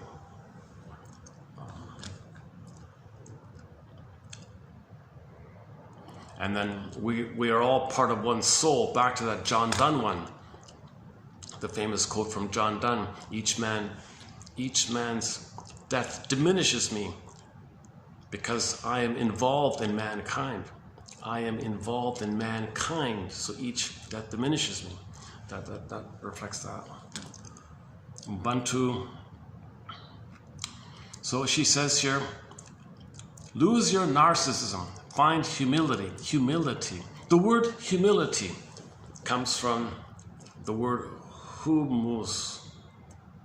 Not the food, not the food. Humus. But that word in ancient times means soil. I don't know what language she's talking about. Whatever language it is, I don't know. The word humility comes from humus. Sounds similar, right? Humility, humus. And humus means soil, from which all things grow. Okay, so our ability to grow comes from our soul. The feminine is the soul, that's the soil. The soul is the soil. The feminine, the cat. Right? The feminine, the Pegasus. The feminine soil, the beingness, the embodiment, the ensoulment. I feel there for I am, right? The feminine soil, if only one could just be that. So let's say, so her point was, it's not just 100% being. There's got to be a link to the doing. The doing expresses the being. So you got to have both. You can't just do one. You can't just do without feeling, and you just can't feel and do nothing. You can't just feel and do nothing, and you can't do something without feeling. It's got to be linked. Maiden, king, yin, yang, Shiva, Shakti, doing, being. Okay, sun, moon, night, day. It's linked like that. The Tai Chi, the yin yang Tai Chi symbol is perfect for that, right? So she's saying, yeah, if you're thinking in terms of just the feminine. Just being, just stillness like that, as if you do nothing basically, and everything just happens. Well, that's just part of the story.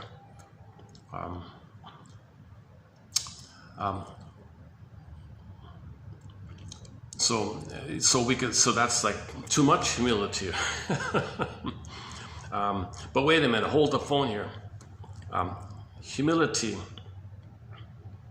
is not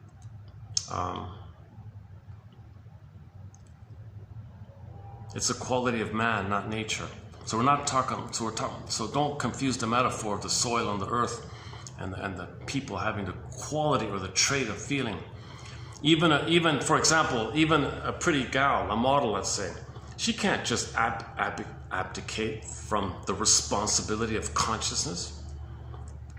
It is a responsibility which demands that she too, like the man, like her brother, never cease from exploration. So everybody, no matter how well you look, you're responsible for finding the link between being and doing. Your doing is the masculine, your being is the feminine. You want your doing to come from the feminine, maiden, king. Okay, so the Pegasus is the feminine and the soul, and the doing, okay, the Chrysler, the masculine doing is putting your being into some kind of form. Whatever thing you're doing, you want it to be heart-based, being-based, and body-based. That's the feminine. You can't just have feminine with no doing. It doesn't make sense. The feminine is doing. Some people say, well, your doing is from the feminine, so it's all feminine. They mean it like that. But so you got the feminine as two sides, the being and the doing. It's both as feminine. Either model, either vocabulary. Is that it? All right. No mind. Okay, she quotes some novelist guy. Okay, this author quotes some. I never heard of him. So in some novel, in somebody's novel about this, the guy says, in his fictional story. No mind was so good that it didn't need another mind to counter and equal it, and to save it from conceit and blindness and bigotry and folly. Okay, see, you need feedback from others, obviously. Only in such a balance could humility be found. Balance and movement in balance, as a bird sails up on the wind. This was the truth of life and the beauty in life.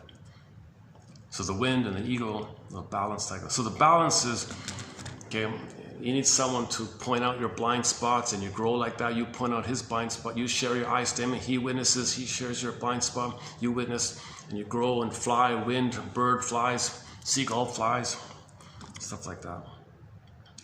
The only cure. Okay, one more here. Okay, this idea of there being two kinds of suffering, the dysfunctional, non-constructive wallowing, and what Tina Gilbertson calls constructive, allowing, constructive wallowing. You put a dash between the W and the A in the word wallowing. If it's constructive, then you're allowing. Your wallowing is allowing. The allowing is in capital letters. You're allowing, that's constructive wallowing. Oh yeah, okay. Oh, the guard's waving at me, or somebody. Staff just gave me a little nod there. Okay. Oh, he's being polite, eh? Yeah.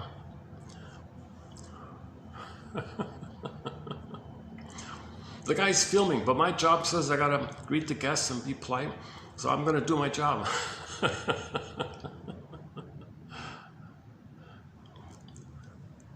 That's a new staff. They changed them. Yeah, I haven't been here in a long time. I don't come here often. This is sort of out of my way.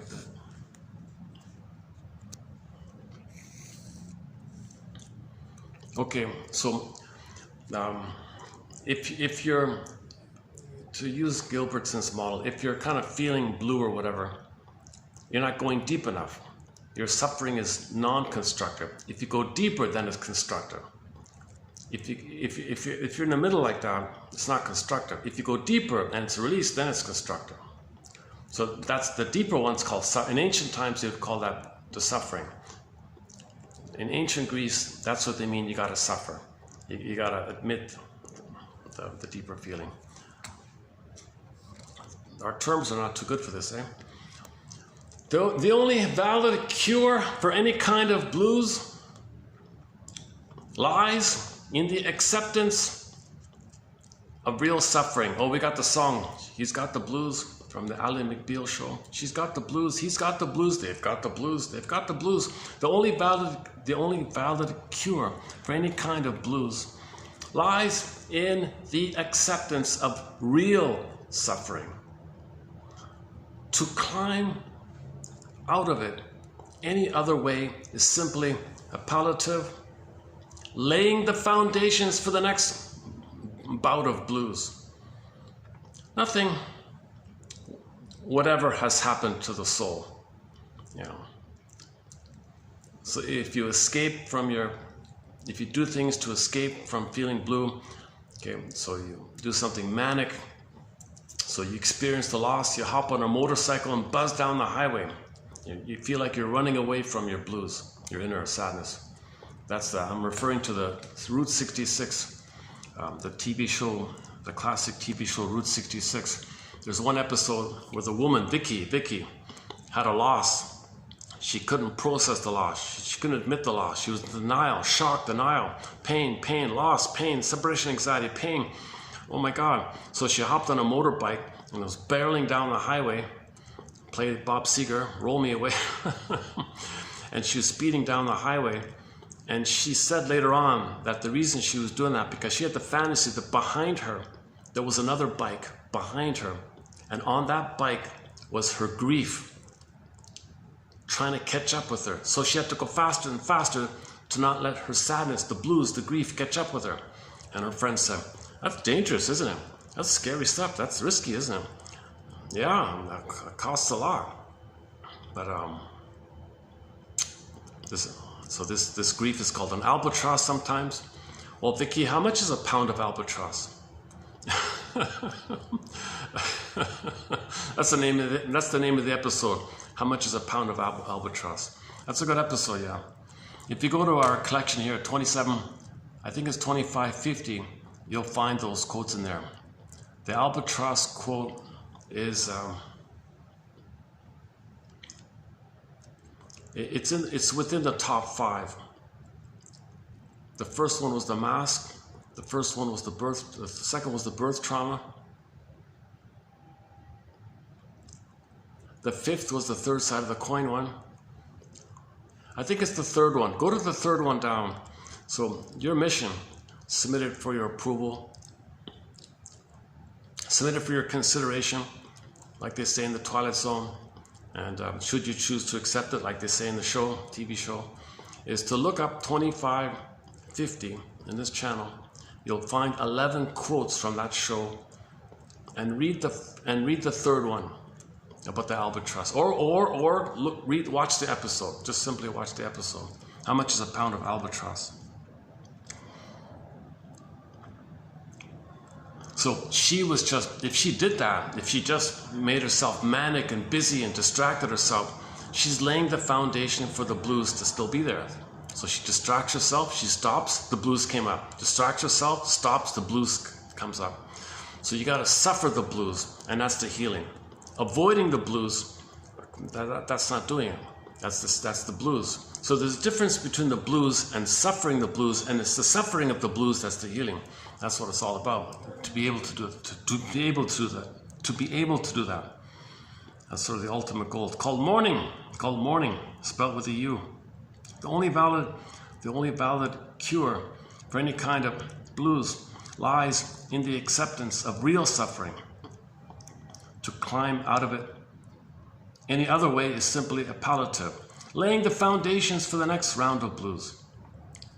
Nothing whatever has happened to the soul. The monster's just getting bigger. The monster's still there, right? The roots of all our neuroses lie here. Like, play the song by Katie Lee, Life is a Bed of Neuroses instead of roses. I'm being a little slightly silly today for some reason.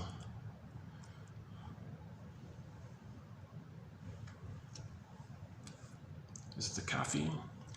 Why am I feeling this way? I'm feeling a little kind of just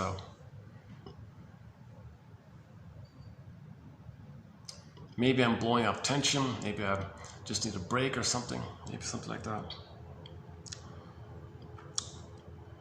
The roots of all our neuroses lie here, in the conflict between the longing for growth and healing and freedom and our incapacity or refusal to pay the price in suffering of the kind which challenges the supremacy of your narcissism.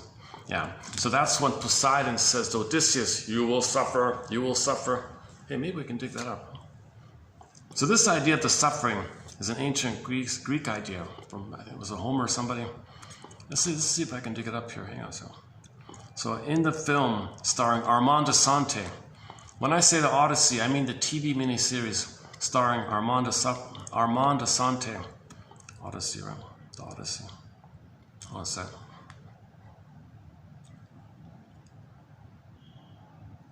The Odyssey. Hang on. What's the clip entitled? You will suffer or something? You will suffer. So this is Poseidon saying, you got to suffer. If you want to heal the blues, you got to suffer. Oh, hang on, where is it? I'm on to Sante. I don't remember the exact heading to get it up here. Okay, I'll do it next time. Hang on. Try the Armand Assante one. Let's type in his name here. Armand Assante. Armand Assante. The gods? What is it again? Oh, this is the... Anyway, yeah, that's the one I'm talking about. The guy there, that's Armando, the Italian actor Armando Sante. The special effects was done by the Jim Henson people. This is the best.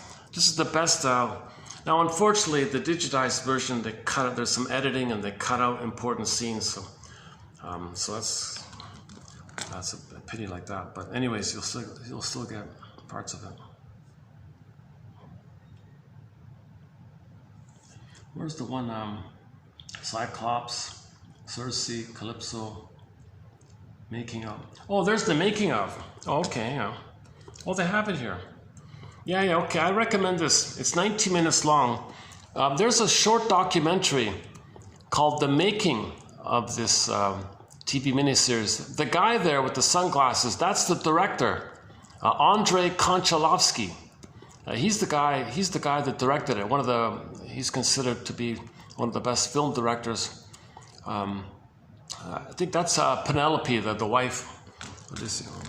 In that scene there, he was coaching her how to.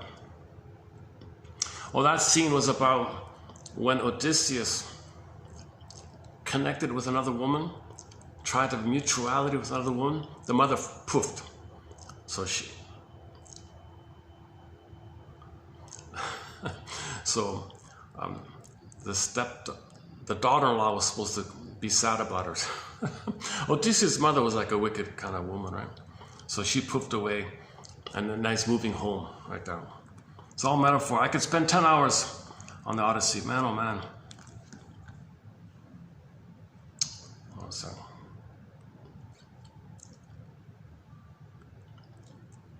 Okay, sorry, hold on a second.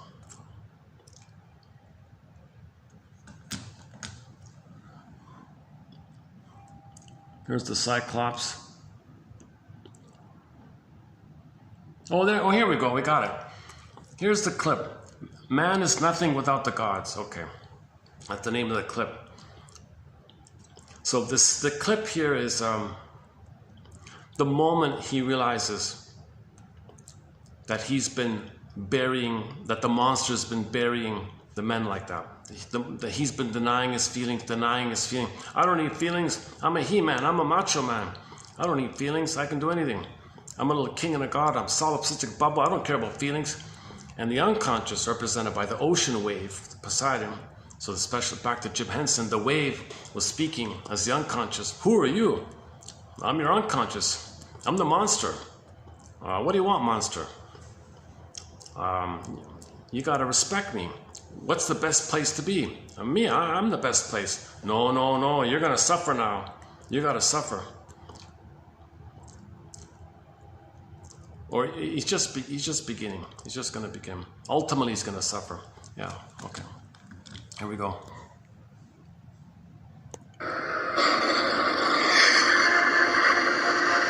Do you see, you gods of sea and sky? I come to Troy. Me, Odysseus, a mortal man of flesh and blood and bone and mind. Why do you define me?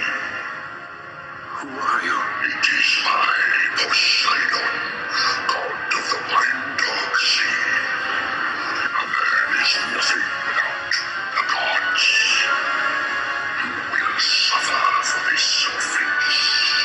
Never again will you reach the shores of Ithaca. You cannot stop me! You will suffer. So if you want to find your home, you have to suffer. If you want to find your home, you gotta take your hand off the freezer and suffer. You need help and all that, but you gotta suffer the deep feelings and now feel what you couldn't have felt, kind of thing.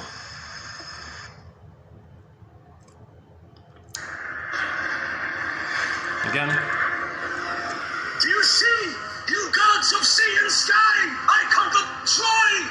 Me, Odysseus, a mortal man of flesh and blood and bone and mind. Why do you define me? Who are your feelings. Why do you defy your feelings? God of the The feminine. Why do you reject the cat? The God cat, the soul. He means the soul. Man is nothing without your soul. You can't find your soul if you devalue your soul. So you have to suffer to get back your soul.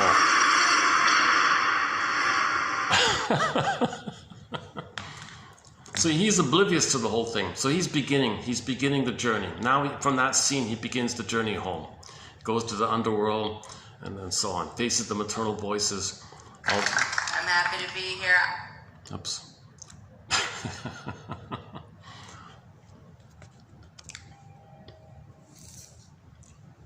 Yeah, so if somebody's a pill taker, they got to get off the pills and suffer. If someone is taking the pills like that, pills for the blues or something, see the monster in him, okay, the Medusa snakes get longer and longer, grabbing. Then you look like those characters on the front cover of Kim Mitchell's album called The Oral Fixations, those ghostly, ghastly looking kind of characters, pasty pale kind of characters, bug-eyed, desperate, starving like that. It's kind of sad like that.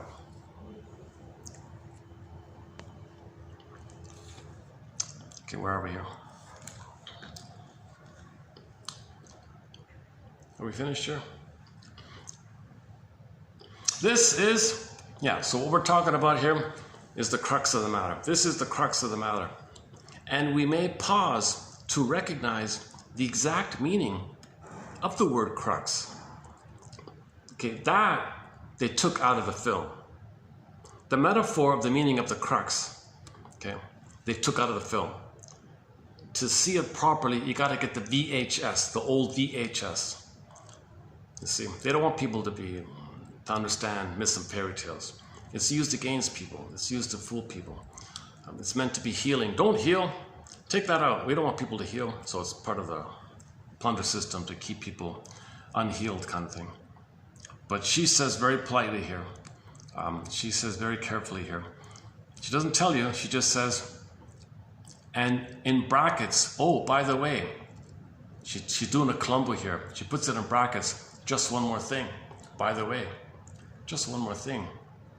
We may pause here to recognize the exact meaning of the word crux. In quotes, she's got it in there in quotes. Go to 3110 there. The ego will endure the worst agonies of neurotic misery rather than consent to losing narcissism. That's how desperate you're clinging. That's how desperate you're clinging, right? So, it's kind of sad like that, right? Unloyal, you're tied to mother's apron strings. You're clutching. It's like a desperate baby clutching to mother's apron strings. You can't let go. You're feeling that kind of thing. No, you can let go of your mother's apron strings. You don't realize that. Oh, realize it. No, I can't realize it. I'm still clutching. So if you don't realize it, you're still clutching. And no matter how much you're suffering, you got to keep clutching. So be conscious, then you can let go of mother's apron strings. Right? Okay, let's read the whole thing through then. Let's do it this way here. Maybe I'll just put it flat. Let's just try it like this. Okay.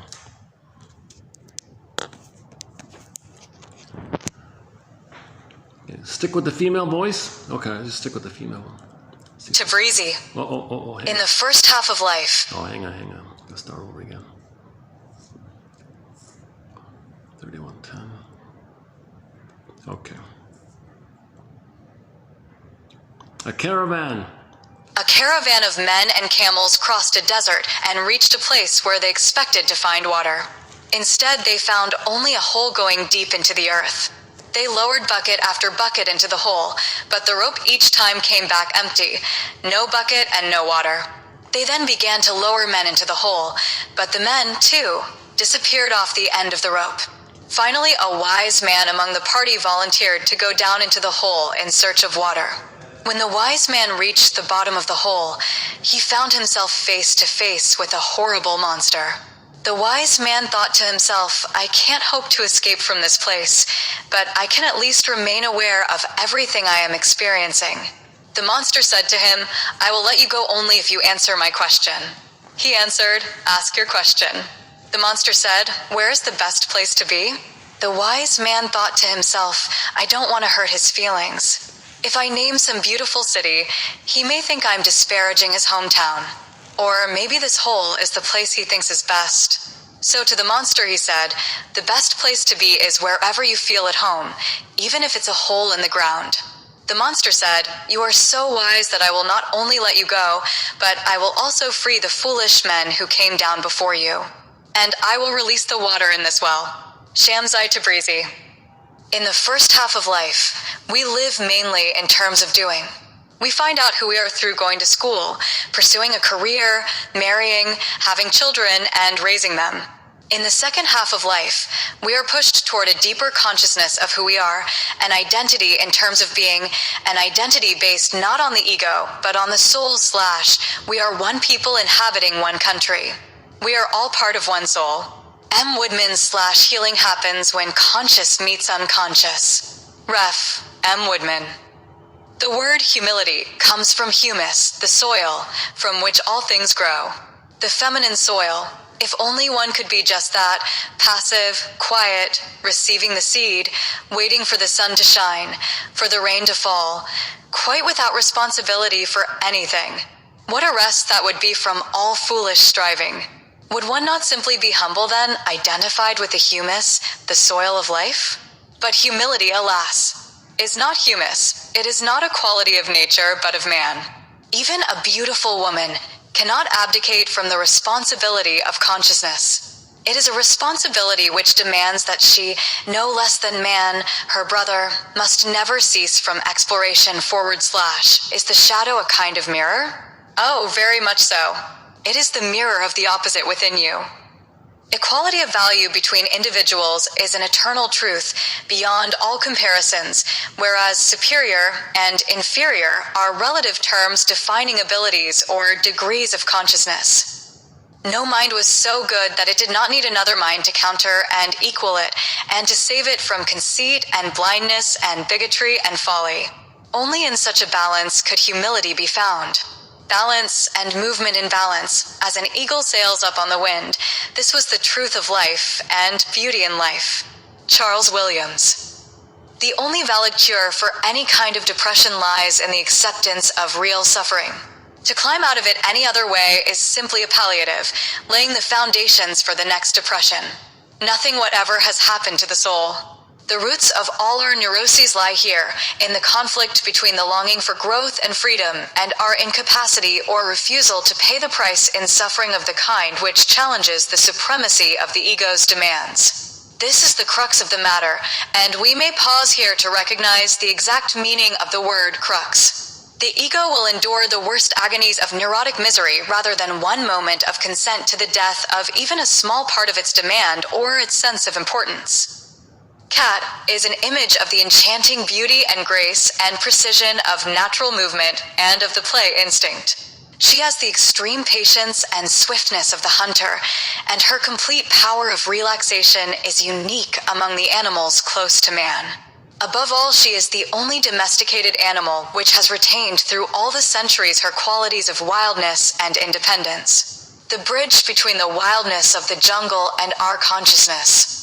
The cat's capacity to see in the dark connects our conscious values to the life of the unconscious. The cat's independence can typify for the woman her emotional freedom if she will refuse to cling to people or illusions and will refuse to lie to herself. In Egypt, the name for cat means to see, and Bast, the cat goddess, was identified with the eyes of Horus, the sky god. There is a saying that when a person is deluded, one should cast the cat over him. We have great need of the holy cat. H. Luke TQ 3110. A lot of people have a statue, a figurine of Basset, the cat, right? The black cat, right?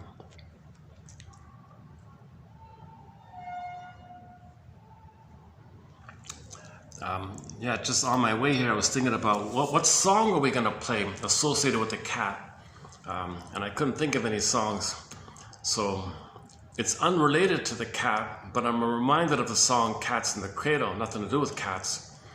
But I'm reminded of the song about identification. I'm going to be just like you, Dad. So I think most people know the song, right?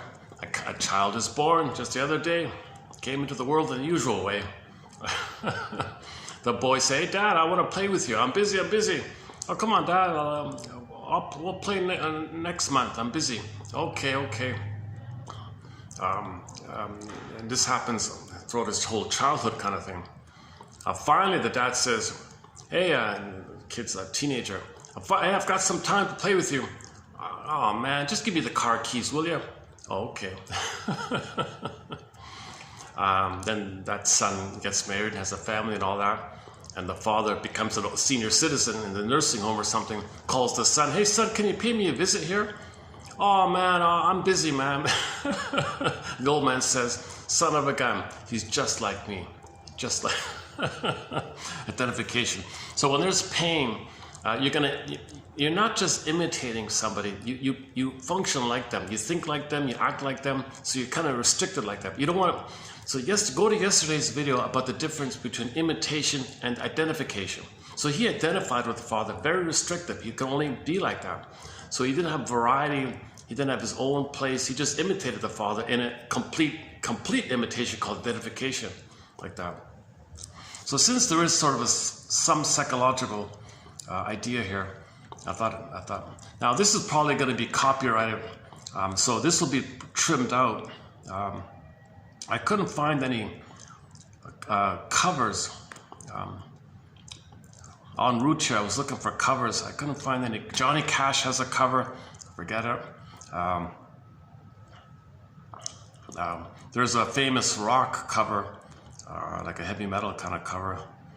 That's probably copyrighted. So let's just play the original one. What's his name again? Harry something. Harry. What is it? Harry Chapin or something? Harry. We all know the song, right? Everybody's heard it a million times. Harry Chapin. Is that it? Cats in the Cradle. Oh, there it is. Okay.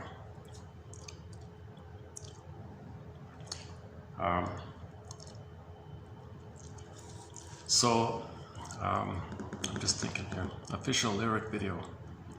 Oh, official lyric video. Okay, this will probably have to be trimmed out, but just in case they let it through, you'll see it here. So in this, just to keep the thread on the topic of cats. Yes, the song has nothing to do with cats, other than he uses the title of the song is "Cats in the Cradle." So it's only 3.5 minutes long.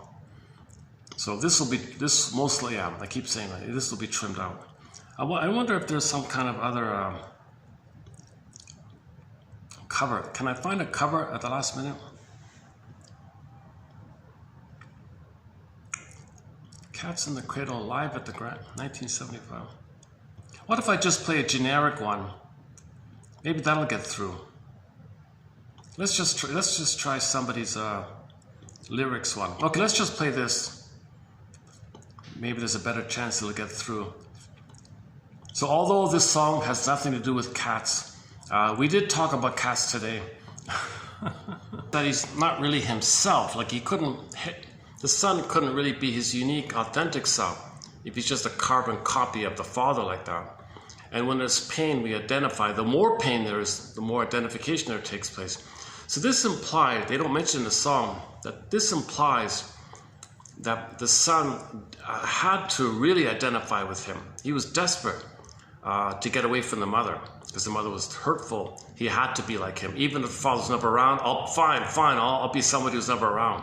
I'll be just like you to get away from the mother. So the son is desperate to get away from the mother because she's abusive.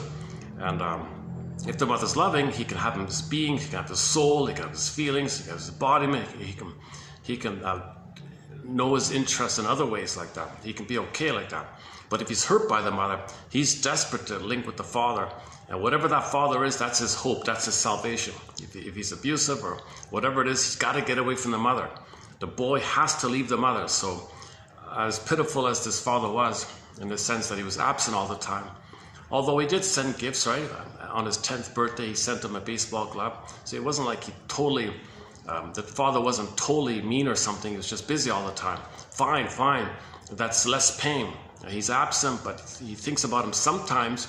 It's better than being abused by the mother constantly 24/7, being tortured by the mother. At least there's a benign character who's just never around. I'll take those crumbs. So the son is saying, I'll take those crumbs. I'll be just like you. I'll be just like you. That's my crumb of separation. That's my crumb of identity to get away from the mother. So I'm moving towards having myself. So he identifies with the father. He's going to be like the father. But so that's like a middle ground kind of thing. So he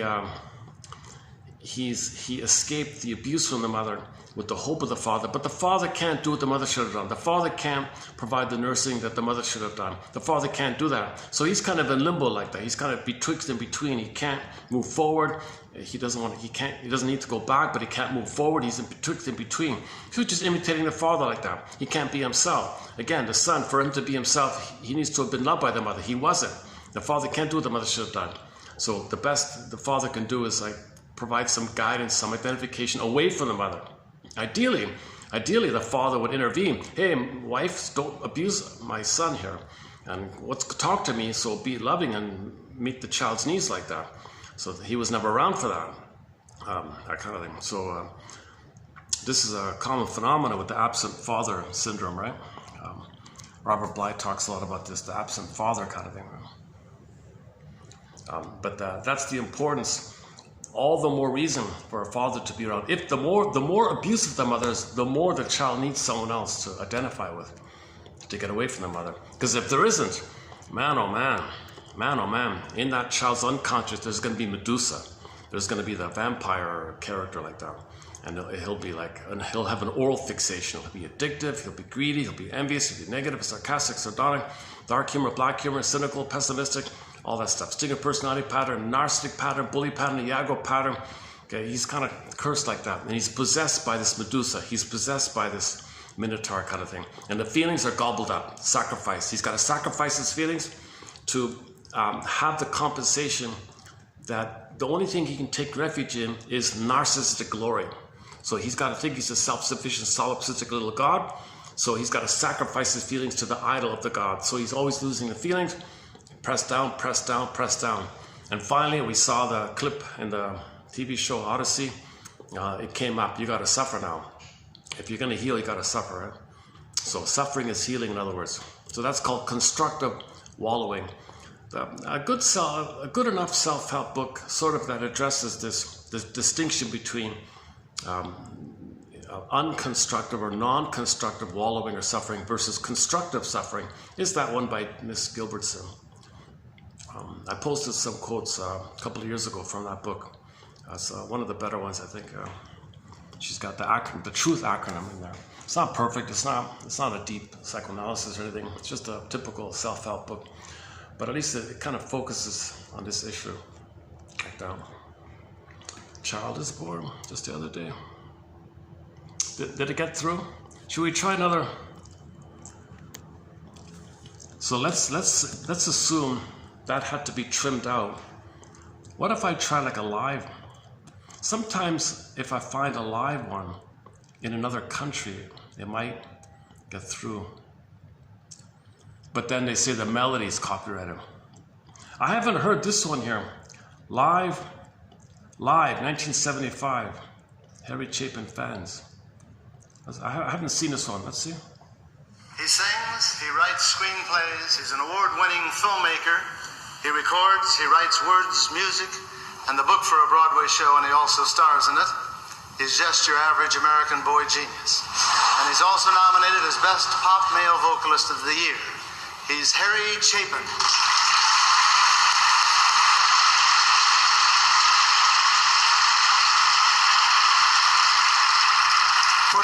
Putting 50 pieces behind me tonight is like putting a Rolls-Royce engine in a flatbed truck, but I'll do my best.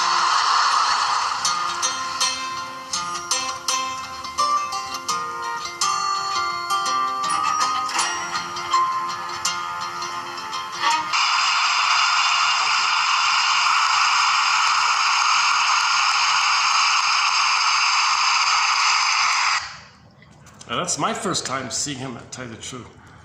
But that got trimmed out, didn't it? You didn't see it, right? That had to get trimmed out. Let's find another live one.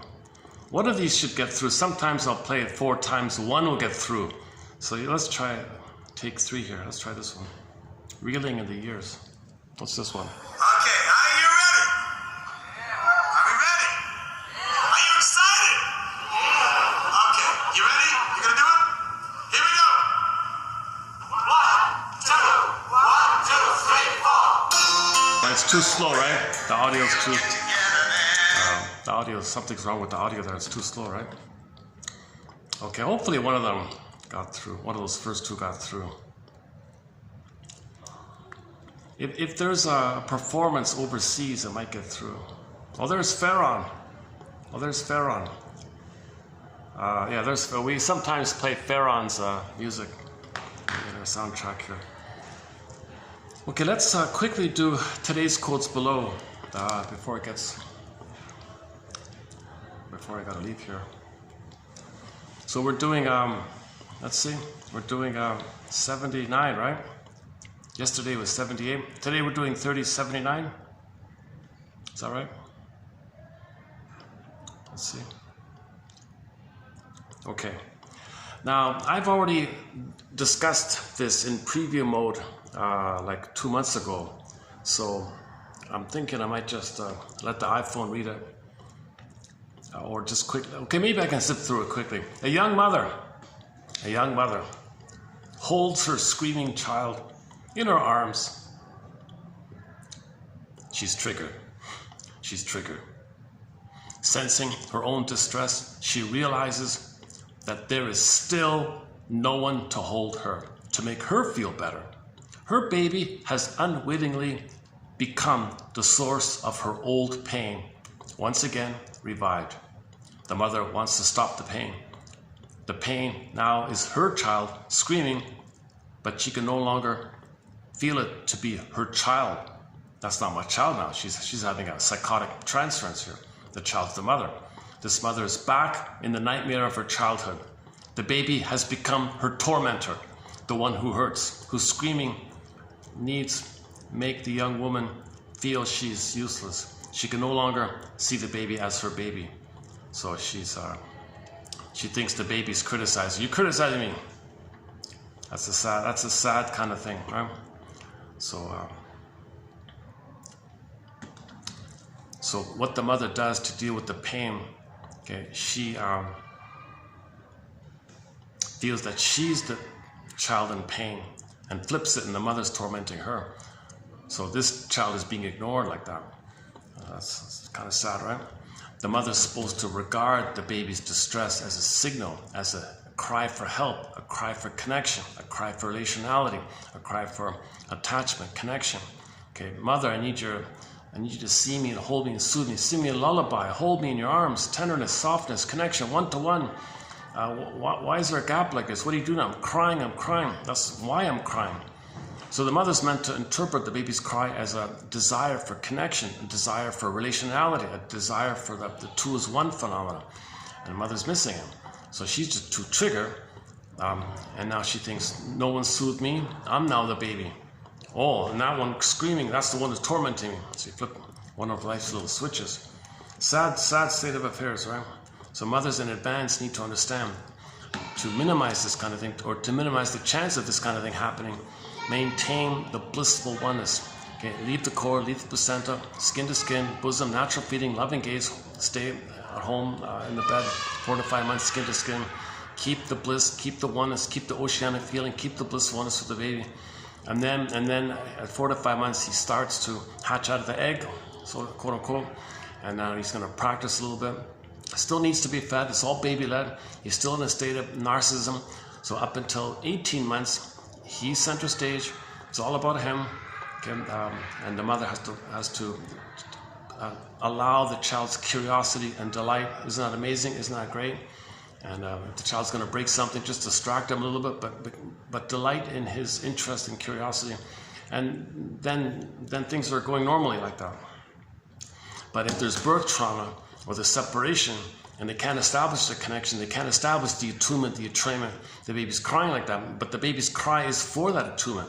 So mother has to make more of an effort to calm down and reassure the baby, I'm here, you're safe, you can connect. I'm sorry we separated, I'm sorry that guy separated you, I'm sorry he put you on the scale, I'm sorry the cord was removed, I feel badly this all happened, I'm here now, let's fix it.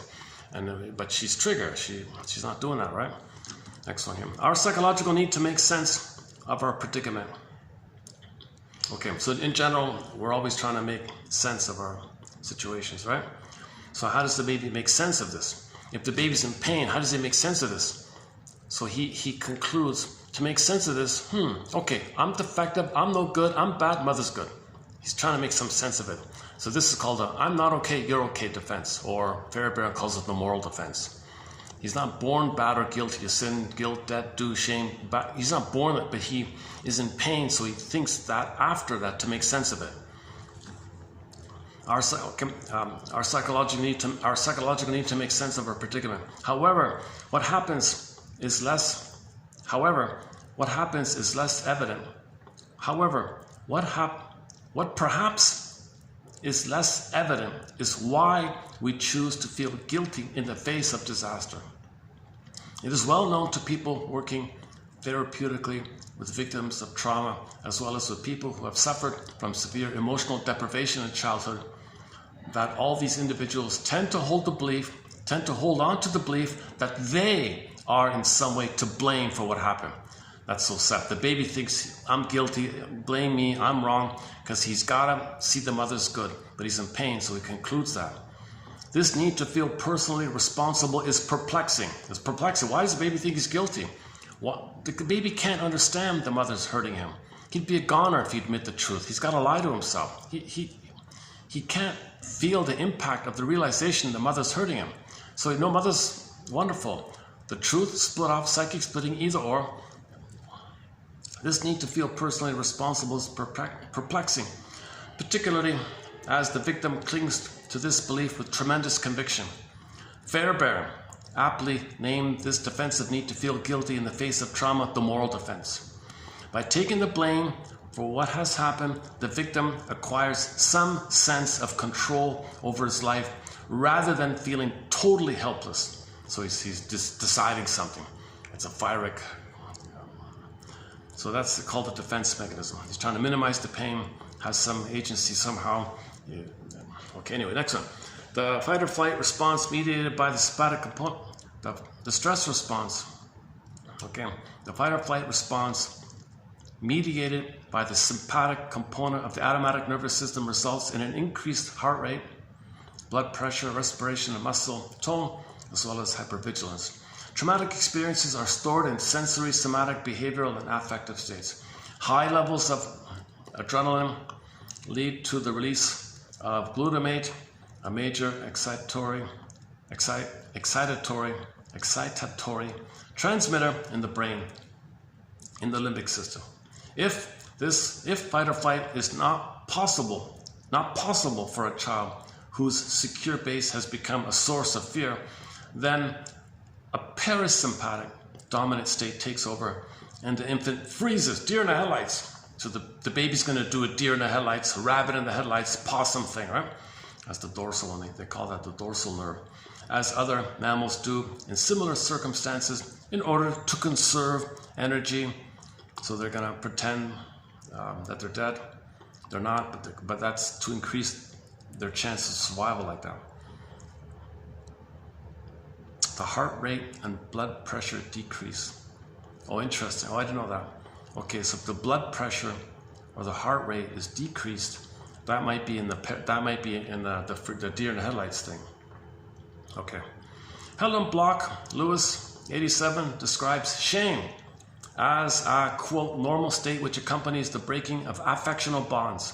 Yeah, it's a huge shaming thing. The baby and the mother are together, mother breaks it, shame. Back to the Shakira painting, when she pulls the nipple, baby's going to feel shame by that. When you break the love bond, the shame, you feel rejected, the emotion associated with personal rejection of your identity is shame, burning, biting feeling, called shame, symbolizes hell. Hell is a metaphor for the emotion of shame. Shame is there when the breaking of the connection takes place.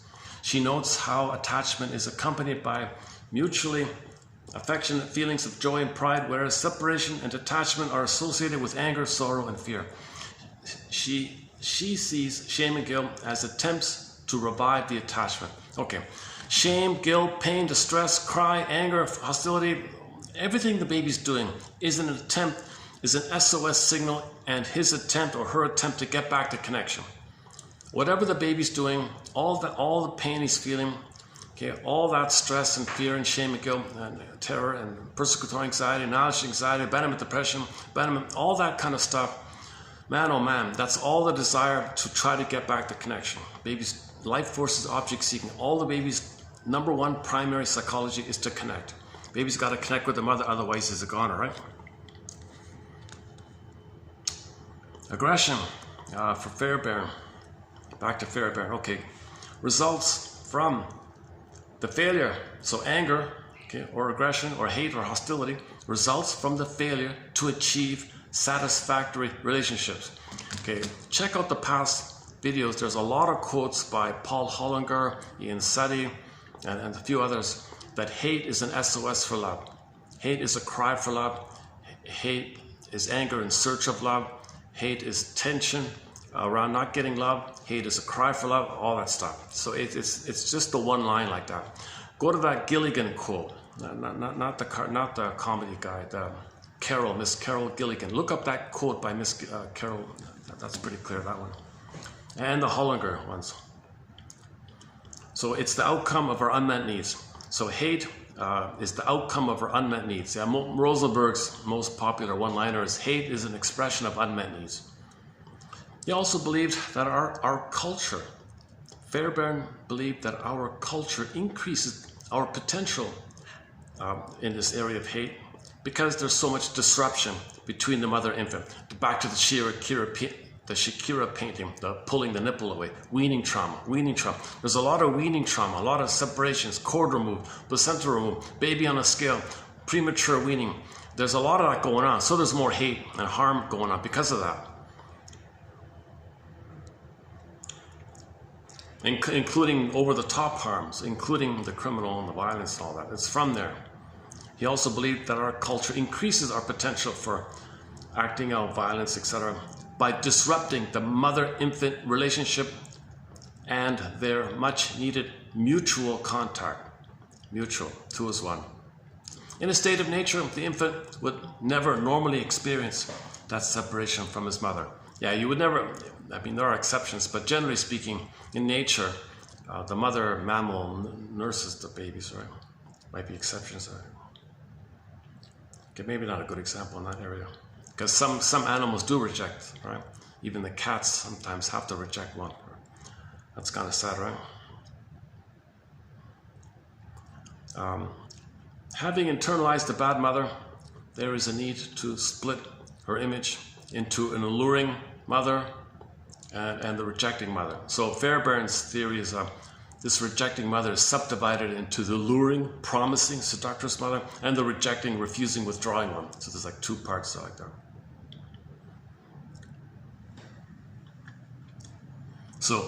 So usually, if you're allured, you're going to be rejected. So Shakira allures you with the dance, and you're rejected. It's not going to be satisfied. So that refers to psychic splitting. The individual's relationship to these internalized and opposite versions of mother are made more complex by further splits in the ego and subsequent repression. The final outcome of this psychic drama is the recognition that the individual clings to his original hate as he clings to his original childhood object. Look at that, eh? So hate is the mother now. He's clinging to hate, he's clinging to hostility, he's clinging to negative cynicism, pessimism. That's his mother. That's his tie that binds. To have a mother, he's got to hate. To be dysfunctional, being dysfunctional is having a mother, protecting a mother, not separating from her, because you still want to save her. You still have a need to save the mother, protect the mother, cure the mother. You can't do it, but the mother hurt you, so you're supposed to save her to get a loving mother.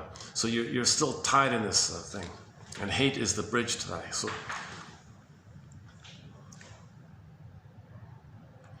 the psychic numbing response, similar to that seen in grief reactions, is a psychological state during which traumatized people complain of feeling detached, unable to feel close even when they love. Okay, deer in the headlights. Okay. Using the animal model of inescapable shock. Yeah, how does the child escape when there's no escape? How does the baby can't run? The baby can't control the mother. So he spaces out. He escapes in the mind, flight in the mind. Deer in the headlights, or psychic numbing. So we see that. Okay, and there's a little bit more about that. All right, next one. If trauma is the rupture of our affiliative bonds and it entails feelings of extreme helplessness, can we not see how prejudice can easily become traumatization by another name? So prejudice and trauma are linked. All right. Okay, one more here. Human infants are pre-programmed to develop in a socially cooperative way. Yeah, go to yesterday's one by the Bowlby and the other guy. We're meant to be cooperative. We're wired to be cooperative. We're wired to be friendly and affiliative and cooperative. We're wired for mutuality. It's meant to be friendly. Like we're meant to be. Human infants are pre-programmed to develop in a socially cooperative way, and that whether or not they do so depends very much on how they are treated.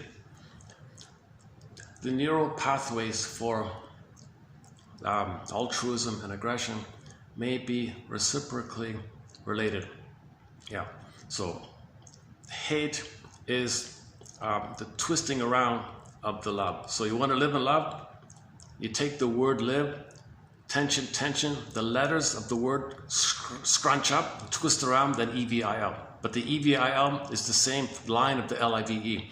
So LIVE or love, live, love, live, block, tension, the letters rebounding back, the letters reverse back. So it's linked.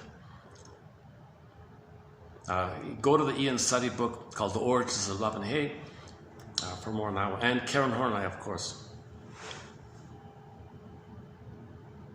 Love and hate appear as two different manifestations of the same underlying attachment system. So it's the same underlying attachment system. Baby wants to live in love, attach, blocked, turns to hate. But it's the same line, it's about attachment. Hate is for attachment. Hate is the cry for attachment, secure attachment, obviously.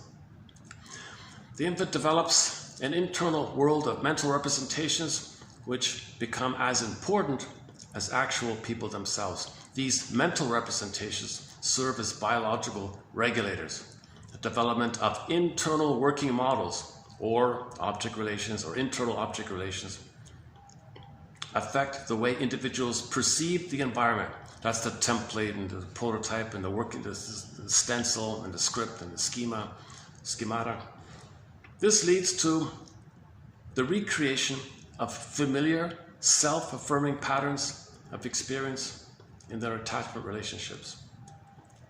So the attachment that took place that's wired in is going to be repeated, right? If it's secure, then your relating in the present will be mutual and secure and happy and calm. If it's an insecure attachment, reactive, disorganized, disassociative, unformulated, anxious, avoidant, etc., then you'll recreate that. That's your model. You'll recreate that like that. Okay, let's do the quick. Let's do a quick read out for it. It begins with a young single mother. Okay, let's see.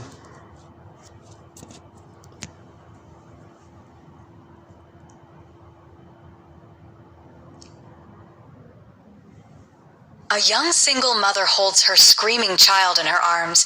Sensing her own distress, she realizes that there is still no one to hold her, to make her feel better. Her baby has unwittingly become the source of her old pain, once again revived. She needs to stop the pain. The pain is her child screaming, but she can no longer feel it to be her child. This mother is back in the nightmare of her own childhood. The baby has become her tormentor, the one who hurts, whose screaming needs make the young woman feel she is bad and useless. She can no longer see her baby. Our psychological need to make sense of our predicament. However, what perhaps is less evident is why we choose to feel guilty in the face of disaster. It is well known to people working therapeutically with victims of trauma, as well as with people who have suffered from severe emotional deprivation in childhood, that all these individuals tend to hold on to the belief that they are in some way to blame for what happened to them. This need to feel personally responsible is perplexing, particularly as the victim clings to this belief with tremendous conviction. Fairbairn aptly named this defensive need to feel guilty in the face of trauma the moral defense. By taking the blame for what has happened, the victim acquires some sense of control over his life, rather than feeling totally helpless. The fight or flight response, mediated by the sympathetic component of the autonomic nervous system, results in an increased heart rate, blood pressure, respiration, and muscle tone, as well as hypervigilance. Traumatic experiences are stored in sensory, somatic, behavioral, and affective states. High levels of noradrenaline and adrenaline lead to the release of glutamate, a major excitatory transmitter in the brain, in the limbic system. If fight or flight is not possible for a child whose secure base has become the source of terror, then a parasympathetic dominant state takes over and the infant freezes, as other mammals do in similar circumstances, in order to conserve energy or feign death and thereby foster survival. The heart rate and blood pressure decrease. Helen Block Lewis, 1987, described shame as a normal state which accompanies the breaking of affectional bonds. She notes how attachment is accompanied by mutually affectionate feelings of joy and pride, whereas separation and detachment are associated with anger, sorrow, and fear. She sees shame and guilt as attempts to retrieve the attachment. Aggression, for Fairbairn, results from the failure to achieve satisfactory relationships, the outcome of our unmet needs. He also believed that our culture increases our potential for violence by disrupting the mother-infant relationship and their much-needed mutual contact. In a state of nature, the infant would never normally experience that separation from his mother, or other caregivers, which is imposed on her in this culture. Having internalized the bad mother, there is a need to split her into a luring tempting object and a bad rejecting object. The individual's relationship to these internalized and opposite versions of mother are made more complex by further splits in the ego and subsequent repression. The final outcome of this psychic drama is the recognition that the individual clings to his original hate as he clings to his original childhood objects. The psychic numbing response, similar to that seen in grief reactions, is a psychological state during which traumatized people complain of feeling detached, unable to feel close even to those they love, using the animal model of inescapable shock, which closely resembles PTSD in its effects. It was noticed that animals exposed to stress did in fact develop stress-induced analgesia, an effect mediated by endogenous opioids and blocked by naloxone, an opioid receptor blocker. The same phenomenon has been observed in humans. If trauma is the rupture of our affiliative bonds, and it entails feelings of extreme helplessness, can we not see how prejudice can easily become traumatization by another name? Human infants are pre-programmed to develop in a socially cooperative way, and that whether or not they do so depends very much on how they are treated. The neural pathways for altruism and aggression may be reciprocally related, so that aggression reflects a deficit in endogenous opiates, whereas their secretion reduces aggressiveness by promoting social comfort and play. Love and hate appear as two different manifestations of the same underlying attachment system. The infant develops an internal world of mental representations which become as important as actual people themselves. These mental representations serve as biological regulators. The development of internal working models, or object relations, affect the way individuals perceive the environment. This leads to the recreation of familiar self-affirming patterns of experience in their attachment relationships. F2U 8ATQ 3079. Why does the phone suddenly read the name in French? I think it's Italian. De Zulueta or something.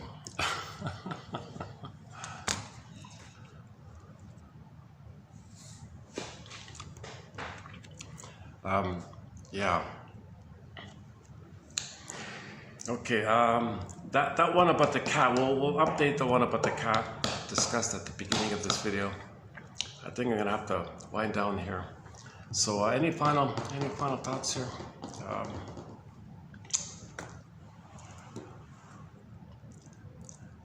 Yeah, I couldn't listen to that Johnny Cash version of that song. I bailed on it like partway through. Ugh, oh my God. Or maybe the heavy metal. No, that's not going to get through. Okay, it probably didn't get through, but I tried to play Harry Chapin. Is it Chapin? A song about that.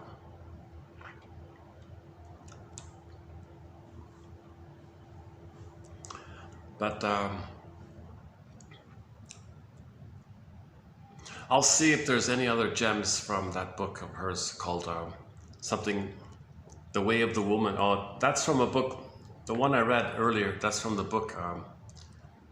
The quotes in 3110 come from a book called The Way of the Woman. The Way of the Woman. Okay, I guess I'll just pick a song to close up with.